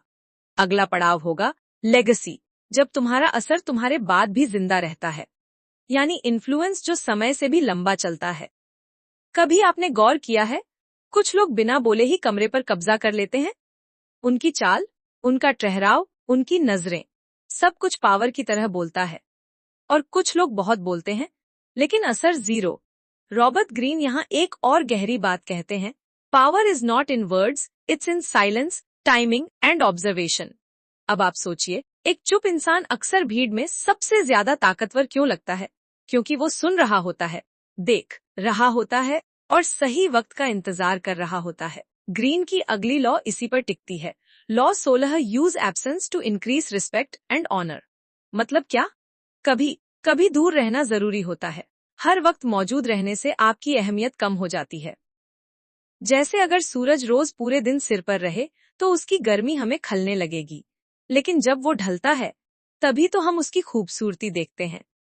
पावर भी ऐसी ही चीज है। जब आप हर वक्त एक्सेसिबल रहते हैं, लोग आपकी कीमत भूल जाते हैं। अब एक छोटा उदाहरण, राहुल नाम का लड़का अपनी कंपनी में बहुत मेहनती था। हर काम में हाँ बोल देता, हर मीटिंग, हर प्रोजेक्ट, हर जगह मौजूद। कुछ महीनों बाद क्या हुआ? बॉस को लगा राहुल तो बस हमेशा मौजूद है, कोई खास नहीं। लेकिन जब राहुल ने एक प्रोजेक्ट से पीछे हटकर बाकी टीम को संभालने दिया, अचानक सबको एहसास हुआ कि राहुल की कमी क्या होती है। ग्रीन कहते हैं, too much circulation makes the price go down. The more you are seen and heard, the more common you appear. कम दिखो, लेकिन जब दिखो तो ऐसा असर छोड़ो कि लोग भूल न पाए। अगली law 17, keep others in suspended. 13, cultivate an air of unpredictability. यानी कभी अपने अगले कदम को पूरी तरह एक्सपोज मत करो। क्यों? क्योंकि जो अनुमान नहीं लगा सकता, वो डरता है। और डर ही नियंत्रण का सबसे सतल हथियार है। अगर लोग हमेशा जान लेंगे कि आप क्या करने वाले हो, तो वो आपसे खेलेंगे। लेकिन अगर उन्हें पता ही न चले कि आपका अगला मूव क्या होगा, तो वो आपके हर कदम को ऑब्जर्व करेंगे, डरेंगे, रिस्पेक्ट करेंगे। सोचिए, शेयर मार्केट के बड़े निवेशक क्या करते हैं? कभी अचानक खरीद लेते हैं, कभी अचानक बेच देते हैं। उनकी अनप्रिडिक्टेबिलिटी ही उनकी ताकत है। ग्रीन कहते हैं, humans are creatures of habit with an insatiable need to see familiarity in other people's actions. Your unpredictability tears this habit apart. They will exhaust themselves trying to explain and predict you. इसका मतलब, powerful लोग हमेशा थोड़े mysterious होते हैं। उनका pattern टूटता, बनता रहता है। वो कभी अपने सारे पत्ते नहीं खोलते। अब देखिए, यह बात जीवन में भी कितनी सटीक है। रिश्तों में, बिजनेस में, सोशल सर्कल में, प्रिडिक्टेबिलिटी आपकी चार्म को खत्म कर देती है। थोड़ा मिस्ट्री हमेशा अट्रैक्शन लाता है, थोड़ा डिस्टेंस हमेशा रिस्पेक्ट लाता है, थोड़ा साइलेंस हमेशा पावर लाता है। आगे law 18, do not build fortresses to protect yourself, isolation is dangerous. यह लॉ सुनने में थोड़ा उल्टा लगता है पिछले वाले से, लेकिन इसमें गहराई है। रॉबर्ट ग्रीन कहते हैं, the world is dangerous and enemies are everywhere, everyone has to protect themselves. A fortress seems the safest, but isolation exposes you to more dangers than it protects you from. यानी खुद को दुनिया से काट लेना, अपने कंफर्ट जोन में बंद हो जाना, पावर को खत्म कर देता है।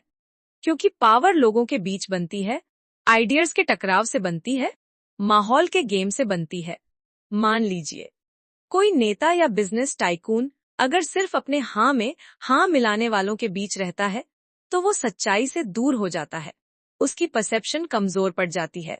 ग्रीन कहते हैं, the more isolated you are, the more vulnerable you become.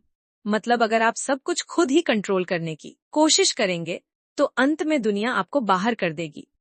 तो पावर का असली खेल यही है, कभी दिखो, कभी गायब रहो, कभी प्रिडिक्ट करो, कभी सरप्राइज दो, कभी लोगों के बीच रहो, कभी दूर जाओ।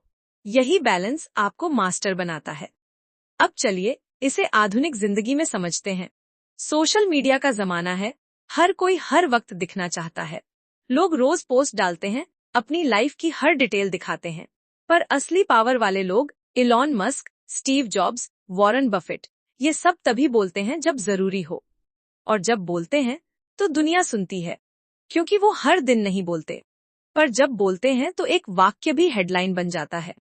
यही है use absence to increase respect. अब ये सब सुनकर एक सवाल आता है, क्या इसका मतलब ये है कि हमें फेक बनना चाहिए? नहीं। ग्रीन का मतलब ये है कि स्ट्रैटेजी और ऑथेंटिसिटी साथ चल सकती है। आप सच्चे रहिए, लेकिन हर वक्त एक्सपोज मत रहिए। अपनी हर बात दुनिया को बताना जरूरी नहीं है। पावर के लिए आपको रेयर बनना होता है, अवेलेबल नहीं। अब सोचिए, अगर कोई फिल्म स्टार हर हफ्ते हर जगह नजर आए तो उसकी वैल्यू कम नहीं हो जाएगी? लेकिन अगर वही स्टार साल में एक बार नजर आए तो एक्साइटमेंट दोगुनी होगी। ये वही फॉर्मूला है, एब्सेंस एम्पलीफाइज प्रेजेंस। ग्रीन की किताब का यही जादू है। वो हमें सिखाती है कि इंसान सिर्फ दयालु या ईमानदार बनकर नहीं जीतता। वो जीतता है जब वो स्ट्रैटेजी समझता है, जब वो दूसरों की साइकोलॉजी पढ़ता है, जब वो माहौल को मैनिपुलेट नहीं, मास्टर करता है। अब आखिर में एक छोटा रिफ्लेक्शन। पावर का मतलब हमेशा दूसरों को नीचा दिखाना नहीं होता। कभी कभी पावर का मतलब होता है खुद को इतना अवेयर बनाना कि कोई आपको मैनिपुलेट न कर सके। रॉबर्ट ग्रीन की हर लॉ का असली एसेंस यही है, control yourself first before trying to control others. तो आज की 3 सीख याद रखिए। पहली, हर वक्त एक्सेसिबल मत बनो। दूसरी, अपने नेक्स्ट स्टेप को हमेशा थोड़ा मिस्टीरियस रखो। और तीसरी, अकेले रहना शांति है, लेकिन आइसोलेशन कमजोरी है। कनेक्ट रहो, अवेयर रहो, मास्टर बनो। क्योंकि याद रखो, पावर एक हैबिट नहीं, एक डिसिप्लिन है। और वो उसी को मिलती है जो बोलने से ज्यादा सुनता है, दिखने से ज्यादा सोचता है और डराने से ज्यादा समझता है। क्या आपने कभी सोचा है, इंसान सबसे ज्यादा गलती कब करता है? जब उसे लगता है कि सामने वाला कमजोर है।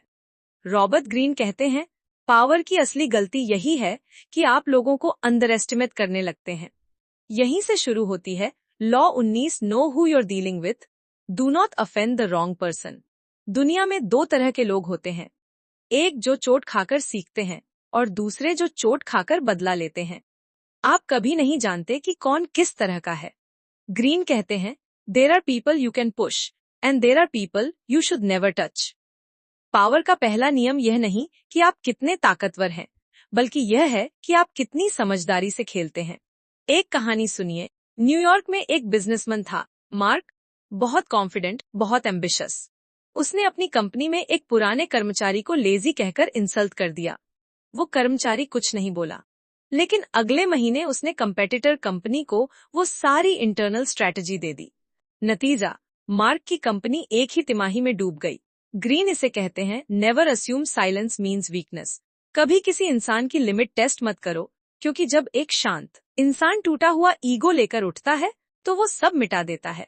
अब बात आती है अगली लॉ पर। Law 20, do not commit to anyone, stay above the fray. मतलब, किसी कैंप में पूरी तरह मत झुको, किसी एक व्यक्ति, आइडियोलॉजी या ग्रुप के स्लेव मत बनो। पावर हमेशा उसी के पास रहती है जो न्यूट्रल ग्राउंड पर खड़ा रहता है। ग्रीन कहते हैं, the fool rushes to take sides, the wise remain above it all, watching and controlling both sides. मतलब, अगर आप हर बार किसी के साथ इमोशनली जुड़कर डिसीजन लेंगे तो आप अपनी स्ट्रैटेजी खो देंगे। एक उदाहरण देखिए। राजनीति में कई बार ऐसा होता है कि 2 राइवल पार्टीज किसी तीसरे न्यूट्रल व्यक्ति को खुश रखने की कोशिश करती हैं, क्योंकि वही बैलेंस ऑफ पावर रखता है। जो किसी एक कैंप में फंस जाता है वो पपित बन जाता है, लेकिन जो दोनों पक्षों को समझकर अपनी जगह बनाता है वही किंगमेकर बनता है। यही प्रिंसिपल हर जगह लागू होता है, ऑफिस पॉलिटिक्स हो, पार्टनरशिप्स हो या रिलेशनशिप्स। कभी किसी को ये मत पता चलने दो कि तुम पूरी तरह किसके साथ हो। थोड़ी एम्बिग्युइटी तुम्हारी ढाल होती है। अब बढ़ते हैं एक बेहद इंटरेस्टिंग और डेंजरस लॉ पर। Law 21, play a sucker to catch a sucker, seem dumber than your mark. Greene यहाँ एक शॉकिंग ट्रूथ बताते हैं, people will always underestimate the person who appears naive. यानी कभी कभी जीतने के लिए आपको मूर्ख दिखना पड़ता है। आपको याद होगा स्टीव जॉब्स का एक famous quote, I am not the smartest person in the room, I just make others believe they are. यही ग्रीन का मतलब है। अगर आप हर वक्त अपने इंटेलिजेंस को प्रूव करते रहेंगे तो लोग इनसिक्योर हो जाएंगे। लेकिन अगर आप थोड़ा सिंपल, थोड़ा हम्बल, थोड़ा अनजान दिखोगे तो लोग गार्ड डाउन कर देंगे। और वहीं से आपकी असली पावर शुरू होती है। देखिए, ज्यादातर लोग चाहते हैं कि उन्हें स्मार्ट कहा जाए, लेकिन असली स्मार्ट वो है जो दूसरों को स्मार्ट महसूस करवाता है। क्योंकि ईगो दुनिया की सबसे स्ट्रॉन्ग करेंसी है। ग्रीन कहते हैं, no one likes feeling stupid. Make your victims feel smarter than you and they will never suspect you of having ulterior motives. अब इसे रियल लाइफ में सोचिए। एक एक्सपीरियंस्ड निगोशिएटर कभी अपनी नॉलेज दिखाकर डील नहीं करता। वो ऐसा दिखाता है जैसे उसे कुछ नहीं पता और सामने वाले को एक्सप्लेन करने देता है। उस वक्त सामने वाला अपनी सारी ट्रिक्स खोल देता है और निगोशिएशन के अंत में वही सिंपल दिखने वाला आदमी डील जीत लेता है। ग्रीन कहते हैं, the moment you show too much cleverness you invite competition and envy. यानी जरूरत से ज्यादा शार्प दिखना कई बार अपने ही खिलाफ हथियार बन जाता है। अब इन 3 लॉज को एक साथ देखिए। पहला कहता है, हर इंसान को समझो, किसी को मत छेड़ो। दूसरा कहता है, किसी कैंप में मत फंसो। तीसरा कहता है, कभी कभी मूर्ख बनो ताकि जीत सको। ये तीनों एक ही ट्रूथ की तरफ इशारा करते हैं। पावर का खेल इमोशन से नहीं, परसेप्शन से चलता है। अब सोचिए, अगर कोई इंसान दूसरों को ध्यान से ऑब्जर्व करे, उनके ईगो को हैंडल करे और खुद को थोड़ा पीछे रखे, तो क्या वो कमजोर है? नहीं, वो डेंजरस है। क्योंकि वो हर इंसान को अपनी चाल में उलझा सकता है बिना आवाज उठाए। पावर का खेल कभी लाउड नहीं होता, वो साइलेंट मूव्स में छिपा होता है। और ग्रीन की फिलॉसफी यही कहती है, let others be the storm, you be the काम दैट डिस्ट्रॉयज देम। अब चलिए इसे मॉडर्न पर्सपेक्टिव में देखें। आज हर कोई ओपिनियन रखता है। हर कोई किसी ना किसी कैंप में फंसा है। पॉलिटिक्स में, रिलीजन में, फाइनेंस में। हर कोई प्रूव करना चाहता है कि वो सही है। लेकिन जो ऑब्जर्वेंट है, जो न्यूट्रल है, वही सबसे खतरनाक है। क्योंकि वो हर कैंप को समझकर अपना रास्ता निकाल लेता है। रॉबर्ट ग्रीन यही सिखाते हैं, never be owned by anyone, be the player not the piece. क्योंकि जो दूसरों के इमोशंस में फंस जाता है, वो पपित बन जाता है। और जो खुद को इमोशन से ऊपर रखता है, वो मास्टर बन जाता है। अब आखिर में एक रिफ्लेक्शन, पावर सिर्फ दूसरों को मैनिपुलेट करने की स्किल नहीं है। पावर का मतलब है खुद को इतना डिसिप्लिन्ड और इमोशनली डिटैच्ड रखना कि कोई आपको मैनिपुलेट न कर सके। ग्रीन का पूरा मैसेज यही है, कंट्रोल स्टार्ट्स फ्रॉम विथिन। इसलिए याद रखिए, हर इंसान को समझिए, लेकिन किसी को अंडर एस्टिमेट मत कीजिए। हर सिस्टम में रहिए, लेकिन किसी के गुलाम मत बनिए। और हर डील में थोड़े नाइव दिखिए, ताकि असली चाल आप चल सकें। क्योंकि रॉबर्ट ग्रीन कहते हैं, the powerful never reveal how much they know, they win bye appearing simple while planning like a king। कभी जिंदगी में कुछ पल ऐसे आते हैं जब आप सोचते हैं, यार अब बहुत हुआ, अब तो पलटकर जवाब देना ही पड़ेगा। लेकिन रॉबर्ट ग्रीन कहते हैं, यही वो वक्त होता है जब आपकी असली परीक्षा होती है। किताब के इस हिस्से में वो हमें 3 और जहरीले लेकिन जरूरी नियम बताते हैं, जो पावर की गेम को अगले लेवल तक ले जाते हैं। पहला है, लॉ बाइस use the surrender tactic, transform weakness into power. अब सुनो, सरेंडर सुनते ही दिमाग में हार का ख्याल आता है ना? लेकिन ग्रीन कहते हैं, surrender is not defeat, it's a delay for dominance. यानी जो झुकता है वो हारता नहीं, वो बस अगले वार की तैयारी करता है। सोचो, आप किसी से टकराते हैं और सामने वाला आपसे कहीं बड़ा है, ताकत में, इन्फ्लुएंस में या रिसोर्सेज में। आप सीधी लड़ाई लड़ेंगे तो टूट जाओगे। लेकिन अगर आप थोड़ा झुकते हैं, सरेंडर करते हैं, तो आप उसकी नजर से उतर जाते हैं। वो सोचता है कि आप हार्मलेस हैं और तभी वो गार्ड नीचे करता है। ग्रीन इसे कहते हैं, feign weakness when you are strong and show strength when you are weak. यानी कमजोर दिखो जब तुम मजबूत हो और मजबूत दिखो जब तुम अंदर से डर रहे हो। यही साइकोलॉजी है। अब एक कहानी से समझो। नेपोलियन के सामने एक छोटा यूरोपियन राज्य था। उसने लड़ाई में हार मान ली, लेकिन हार के बाद उसने नेपोलियन को ऐसा फ्लैटरिंग लेटर लिखा कि वो उसके साथ पीस डील साइन कर बैठा। कुछ साल बाद उसी राज्य ने नेपोलियन की कमजोरी का फायदा उठाकर अपनी आजादी वापस ले ली। ग्रीन कहते हैं, surrender buys you time, time buys you control. देखो यार, प्रैक्टिकल लाइफ में भी ये काम करता है। कभी किसी बॉस या सीनियर से सीधी भिड़ंत मत लो। अगर वो आज पावर में है तो उसे उसका ईगो दो, उसे जीतने दो। लेकिन अंदर से खुद को तैयार करो, सीखो, ग्रो करो और सही वक्त पर अपना मूव मारो। यही स्मार्ट स्ट्रैटेजी है। ग्रीन कहते हैं the art of surrender is to appear yielding while planning revenge. मतलब बाहर से नम्र रहो, लेकिन भीतर से कैलकुलेशन जारी रखो। अब बढ़ते हैं अगली लॉ पर। Law 23, concentrate your forces. Green कहते हैं power is like sunlight, when you scatter it it warms, when you focus it it Burns. यानी अगर आप अपनी एनर्जी, टाइम और अटेंशन को बहुत सारी चीजों में बांट देंगे तो आप कभी किसी में मास्टर नहीं बन पाएंगे। लेकिन अगर आप सब कुछ एक दिशा में केंद्रित कर दो तो आप एक्सप्लोजन बन जाओगे। सोचो, कितने लोग हैं जो हर चीज में हाथ डालते हैं, एक बिजनेस, एक साइड हसल, फिर एक नया कोर्स, फिर एक और प्रोजेक्ट। नतीजा कुछ भी मास्टर नहीं होता। लेकिन देखो, जो एक चीज में सालों तक फोकस करते हैं, जैसे वॉरेन बफेट का इन्वेस्टिंग या सचिन तेंदुलकर का बैटिंग, वो लोग पावरफुल इसलिए बनते हैं क्योंकि उन्होंने अपनी एनर्जी को कॉन्सेंट्रेट किया। ग्रीन इस रूल को समझाने के लिए अलेक्जेंडर द ग्रेट का एग्जाम्पल देते हैं। वो कहते हैं जब अलेक्जेंडर ने पर्शिया पर हमला किया तो उसके पास रिसोर्सेज कम थे। उसने हर जगह लड़ाई नहीं की, सिर्फ एक की पॉइंट पर पूरा फोकस किया, पर्शियन आर्मी के सेंटर पर। बस वही जीत उसकी पूरी एम्पायर का फाउंडेशन बनी। अब रियल लाइफ में इसका मतलब क्या है? सिंपल है। अगर आप अपनी एनर्जी को हर तरफ बांटते रहेंगे तो कुछ नहीं होगा। लेकिन अगर आप हर दिन एक ही स्किल, एक ही गोल, एक ही एरिया पर ध्यान देंगे तो पावर अपने आप जमा होगी। ग्रीन कहते हैं the more you spread yourself the weaker you become.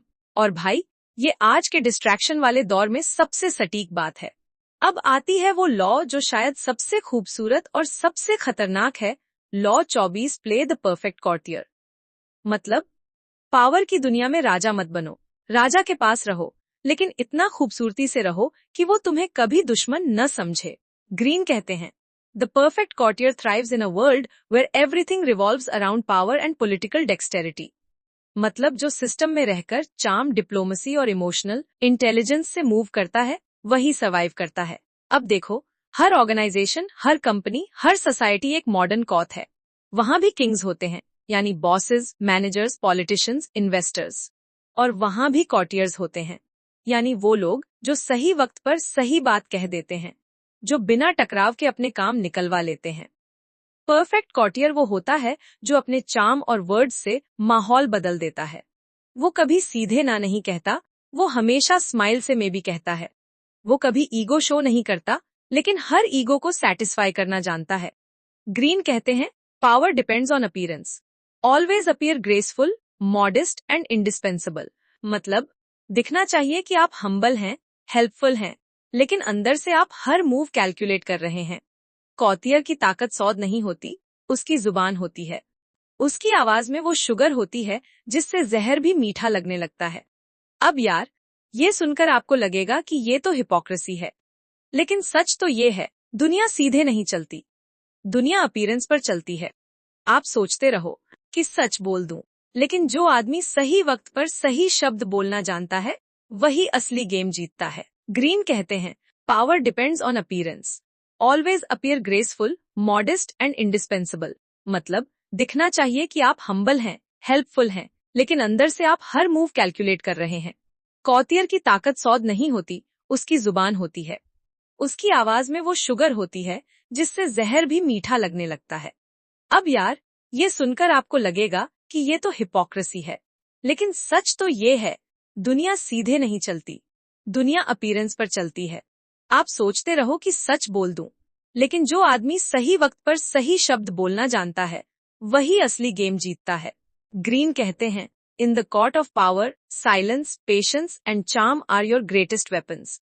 मतलब अगर आप हर इंसल्ट का जवाब देंगे, हर आर्ग्यूमेंट में उतरेंगे, तो आप खेल हार जाओगे। लेकिन अगर आप ऑब्जर्व करोगे, मुस्कुराओगे और सही वक्त पर एक वर्ड बोलोगे, तो सामने वाला खुद झुक जाएगा। अब इसे डेली लाइफ में सोचो। ऑफिस में कोई ऐसा कॉलीग जो हर बात में अग्री करता है, लेकिन सतली अपने काम निकलवा लेता है, प्रमोशन भी पा लेता है। वो लाउड नहीं होता, लेकिन इफेक्टिव होता है। वो ईगो ट्रिगर नहीं करता, वो ईगो सैटिस्फाई करता है। वो कॉर्टियर है। ग्रीन कहते हैं the perfect courtier masters the art of indirection. मतलब कभी सीधा वार नहीं करना, हमेशा किनारे से चोट मारो। और जब सामने वाला समझे कि वो जीत गया, तब मुस्कुराकर कहो, of course you were right. क्योंकि कौतियर की ताकत कंट्रोल में है, कॉन्फ्रंटेशन में नहीं। अब तीनों लॉज को साथ रखो। पहली सिखाती है झुकना, ताकि वक्त मिले। दूसरी सिखाती है फोकस करना, ताकि एनर्जी बिखरे नहीं। तीसरी सिखाती है डिप्लोमेसी, ताकि सिस्टम में रहकर सिस्टम को कंट्रोल किया जा सके। रॉबर्ट ग्रीन इन तीनों लॉज के जरिए हमें एक ही बात समझाते हैं, पावर की असली चाल सिर्फ बाहर की लड़ाई नहीं है, असली मास्टरी है खुद को संभालना। कभी ईगो में मत लड़ो, कभी सबको खुश करने में मत बिखरो, और कभी सच्चाई को बेवकूफी की तरह पेश करने से मत डरो। क्योंकि इस दुनिया में सबसे ताकतवर वही है जो अपनी कमजोरी को भी स्ट्रैटेजी बना सके। जैसे ग्रीन कहते हैं, power is not about force, it's about timing, focus and presence. और यही तीन चीजें मिलकर आपको गेम चेंजर बनाती हैं। यार, कभी आपने गौर किया है, कुछ लोग कमरे में आते ही सबका ध्यान खींच लेते हैं, और कुछ लोग कितनी कोशिश करें पर फेड हो जाते हैं। रॉबर्ट ग्रीन कहते हैं, the key to power is attention. The more attention you command, the more power you wield। मतलब असली ताकत आपके प्रेजेंस में होती है, आपके एक्शंस में नहीं। आप जितना ध्यान आकर्षित कर सकते हो, उतना ही आपका इन्फ्लुएंस बढ़ता है। अब समझो, ये सिर्फ लाउड बिहेवियर या ड्रामा नहीं है। ग्रीन इसे कहते हैं लॉ 25 री क्रिएट योरसेल्फ। मतलब आप अपनी पुरानी आइडेंटिटी को छोड़ सकते हैं और खुद को वैसे डिजाइन कर सकते हैं कि लोग आपको एडमायर करें, रिस्पेक्ट करें और सीक्रेटली फॉलो करें। देखो, बहुत लोग अपनी पास्ट फेलियर्स या वीकनेसेस के पीछे फंस जाते हैं, लेकिन जो अपनी आइडेंटिटी को कॉन्शियसली रिबिल्ड करता है, वो अनस्टॉपेबल बन जाता है। एक एग्जाम्पल सुनो। आर्यन ने डिसाइड किया कि ऑफिस में लोग उसे सिर्फ हार्ड वर्किंग गाई समझते हैं। ये पहचान उसे फ्रस्ट्रेटिंग लगती थी। उसने अपनी इमेज सतली बदलनी शुरू की। उसने साइलेंस में पावर दिखाया, अपनी छोटी जीतों को हाईलाइट किया और हर इंटरैक्शन में कॉन्फिडेंट और काम रहने लगा। कुछ महीनों में वही लोग जो उसे अंडररेटेड समझते थे, अब सीक्रेटली उसकी एडवाइस मांगने लगे। ग्रीन कहते हैं, always assume a new identity that commands respect and deflects envy. मतलब खुद को रीइन्वेंट करो ताकि परसेप्शन बदल जाए। परसेप्शन ही रियलिटी की तरह काम करता है। अब यार, ये आइडेंटिटी रिक्रिएशन सिर्फ सुपरफिशियल नहीं है। ग्रीन कहते हैं, you must embody the character you want others to see. यानी दिखावे के साथ साथ तुम्हें इंटरनली भी उस नई इमेज में काम करना होगा। अगर तुम प्रिटेंड करोगे, लोग जल्दी डिटेक्ट कर लेंगे। इसलिए आर्यन ने खुद के स्किल्स और माइंडसेट पर भी काम किया।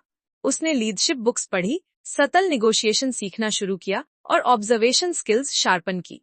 रिजल्ट सिर्फ एक्सटर्नल परसेप्शन ही नहीं, उसका इंटरनल पावर भी ग्रो होने लगा। अब अगली लॉ है law 26, keep your hands clean. भाई, ये बहुत प्रैक्टिकल है। ग्रीन कहते हैं, appear spotless and above reproach.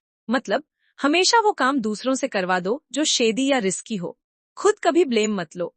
क्योंकि अगर आप डर्टी वर्क में डायरेक्टली इन्वॉल्व हो, तो लोग आपको नहीं फॉलो करेंगे। लोग रिस्पेक्ट करते हैं, ब्लेम नहीं। सोचो, कॉर्पोरेट पॉलिटिक्स में अगर किसी ने किसी डील को मैनिपुलेट किया और वो कॉट हो गया, कंपनी में उसकी क्रेडिबिलिटी खत्म। लेकिन अगर वही डील सटली हैंडल हुआ और ब्लेम किसी और पर गया, तो वो शख्स रिस्पेक्ट गेन करता है। ग्रीन कहते हैं, your hands must appear clean while others do your dirty work. ये लॉ सिर्फ पावर गेम नहीं, साइकोलॉजी की गहरी समझ है। लोगों को लगता है कि आप ट्रस्टवर्दी हैं, और वही परसेप्शन आपको अनस्टॉपेबल बनाता है। अगली law 27, play on people's need to believe to create a cult like following. मतलब हर इंसान को किसी चीज पर भरोसा करना चाहिए, चाहे वो आइडियोलॉजी हो, विजन हो या एक लीडर। ग्रीन कहते हैं, people have an overwhelming desire to believe in something. Become the focal point of that belief. अब आर्यन ने यह सटल पावर स्ट्रैटेजी ऑफिस में अप्लाई किया। उसने अपनी टीम को दिखाया कि वो सिर्फ गोल्स अचीव नहीं करता, बल्कि उनका ग्रोथ और सक्सेस भी केयर करता है। धीरे धीरे लोग उससे इमोशनली कनेक्ट करने लगे। किसी ने भी डायरेक्ट ऑर्डर्स नहीं माने, लेकिन इंटरनल मोटिवेशन से काम करते। यानी अगर आप लोगों के होप्स और एस्पिरेशंस को समझकर गाइड कर सकते हो, तो लोग खुद आपका फॉलो करते हैं। इसका सबसे बड़ा सीक्रेट ये है कि आप फोर्स नहीं करते, आप इंस्पायर करते हो।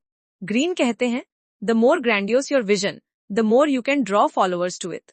अब सोचो, ये पॉलिटिक्स, बिजनेस या कम्युनिटी वर्क में कितना इफेक्टिव है। अब अगली लॉ है law 28, enter action with boldness. यार, ग्रीन का कहना है हेजिटेशन किसी भी पावर प्लेयर की सबसे बड़ी वीकनेस है। अगर आप कॉन्फिडेंट और बोल्ड मूव करते हो, लोग अस्यूम कर लेते हैं कि आप जानते हो कि कर क्या रहे हो। कभी कभी बोल्डनेस ही सिर्फ गेम चेंजर बन जाती है। एक रियल एग्जाम्पल, आर्यन ने एक रिस्की क्लाइंट पिच में एंटायर स्ट्रैटेजी बदली। सब डर रहे थे कि ये फेल हो जाएगा, लेकिन आर्यन ने बोल्डनेस से प्रेजेंटेशन दी। Result, client impressed, deal closed और आर्यन की क्रेडिबिलिटी स्काईरॉकेट। ग्रीन कहते हैं fortune favours the bold, hesitation invites disaster. यानी अगर तुम्हें सफलता चाहिए तो रिस्क टेकिंग और डिसाइसिवनेस जरूरी है। अगली law 29, plan all the way to the and.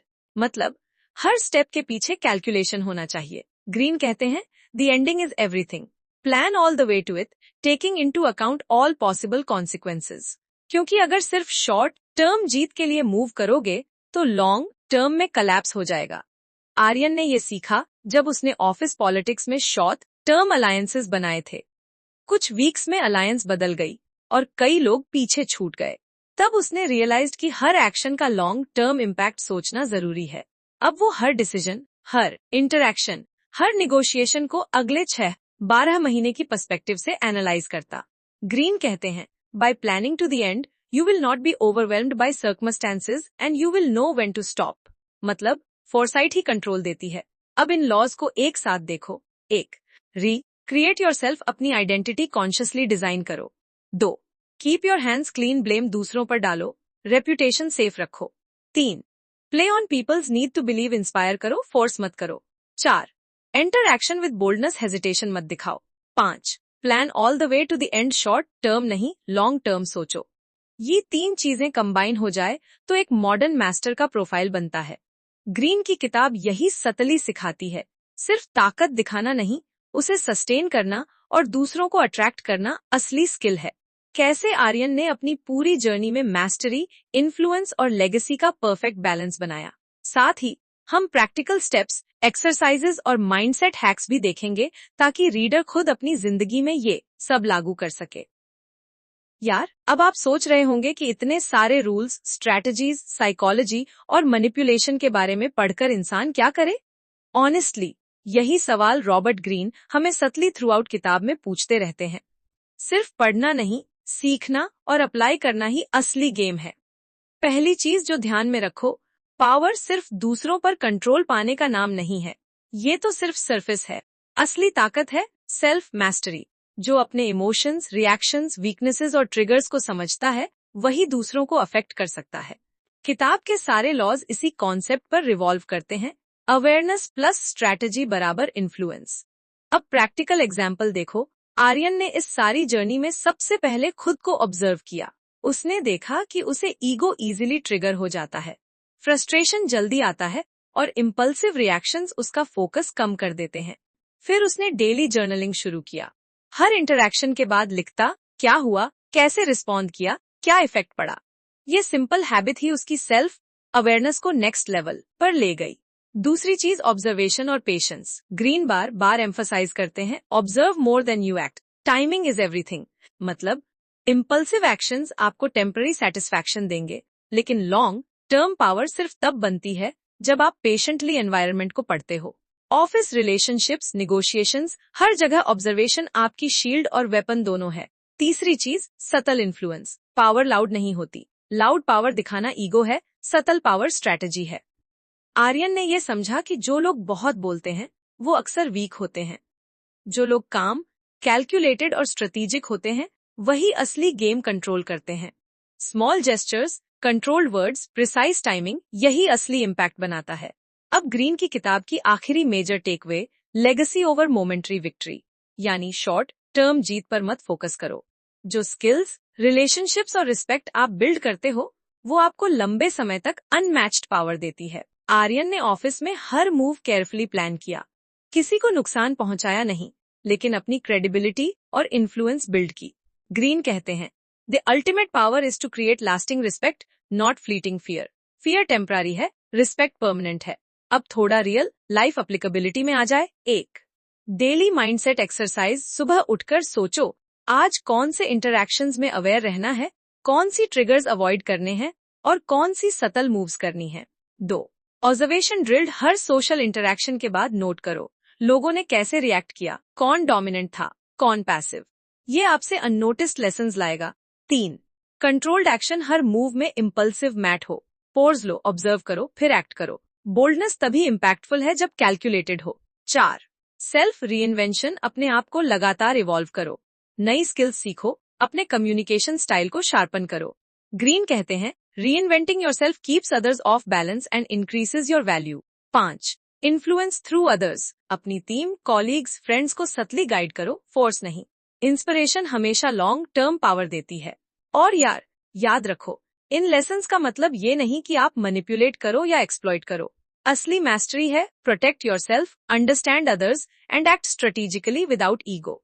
अब दोस्तों, अगर आप ये वीडियो देखकर महसूस कर रहे हैं कि हाँ, मुझे अपनी लाइफ में ये सब अप्लाई करना है, तो मैं आपसे बस एक छोटी रिक्वेस्ट करूंगा। अगर आप चाहते हो कि मैं ऐसे और भी डीप स्ट्रैटेजी, फोकस्ड और प्रैक्टिकल बुक समरीज और फाइनेंस/लाइफ मैस्टरी कंटेंट लाता रहूं, तो सबसे पहले चैनल को सब्सक्राइब करना मत भूलना। और हाँ, कमेंट में मुझे बताओ कि आपको कौन सी लॉ सबसे ज्यादा इम्पैक्टफुल लगी और किस लॉ को आप अपनी लाइफ में पहले ट्राई करना चाहोगे। आपके कमेंट से न सिर्फ मुझे फीडबैक मिलेगा, बल्कि दूसरों को भी डिस्कशन में शामिल होने का मौका मिलेगा। अगर आप अपने दोस्तों के साथ ये वीडियो शेयर करेंगे, तो ये नॉलेज और ज्यादा लोगों तक पहुंचेगा। ग्रीन कहते हैं knowledge is power but applied knowledge is mastery. तो रिकैप कर लें। 1. खुद को समझो और अपनी रिएक्शंस को कंट्रोल करो। 2. ऑब्जर्वेशन और पेशेंस से हर इंटरैक्शन का फायदा उठाओ। 3. सटल इन्फ्लुएंस और कैलकुलेटेड बोल्डनेस अडॉप्ट करो। 4. शॉर्ट टर्म विक्ट्रीज से ज्यादा लॉन्ग टर्म रिस्पेक्ट और लेगेसी बिल्ड करो। 5. अपने स्किल्स, परसेप्शन और स्ट्रैटेजी को लगातार इवॉल्व करो। यही रॉबर्ट ग्रीन की किताब का एसेंस है। और याद रखो, पावर का खेल हमेशा कंटिन्यूअस लर्निंग और सेल्फ अवेयरनेस पर चलता है। तो दोस्तों, ये था हमारा complete journey through the 48 laws of power. अगर आपको ये सीरीज पसंद आई तो सब्सक्राइब कीजिए, कमेंट में अपनी थॉट्स और फेवरेट लॉज बताइए, और अगर पॉसिबल हो तो शेयर भी कर दीजिए, क्योंकि नॉलेज जितना शेयर करेंगे उतना मल्टीप्लाई होगा, और वही असली पावर है, खुद के लिए भी और दूसरों के लिए भी।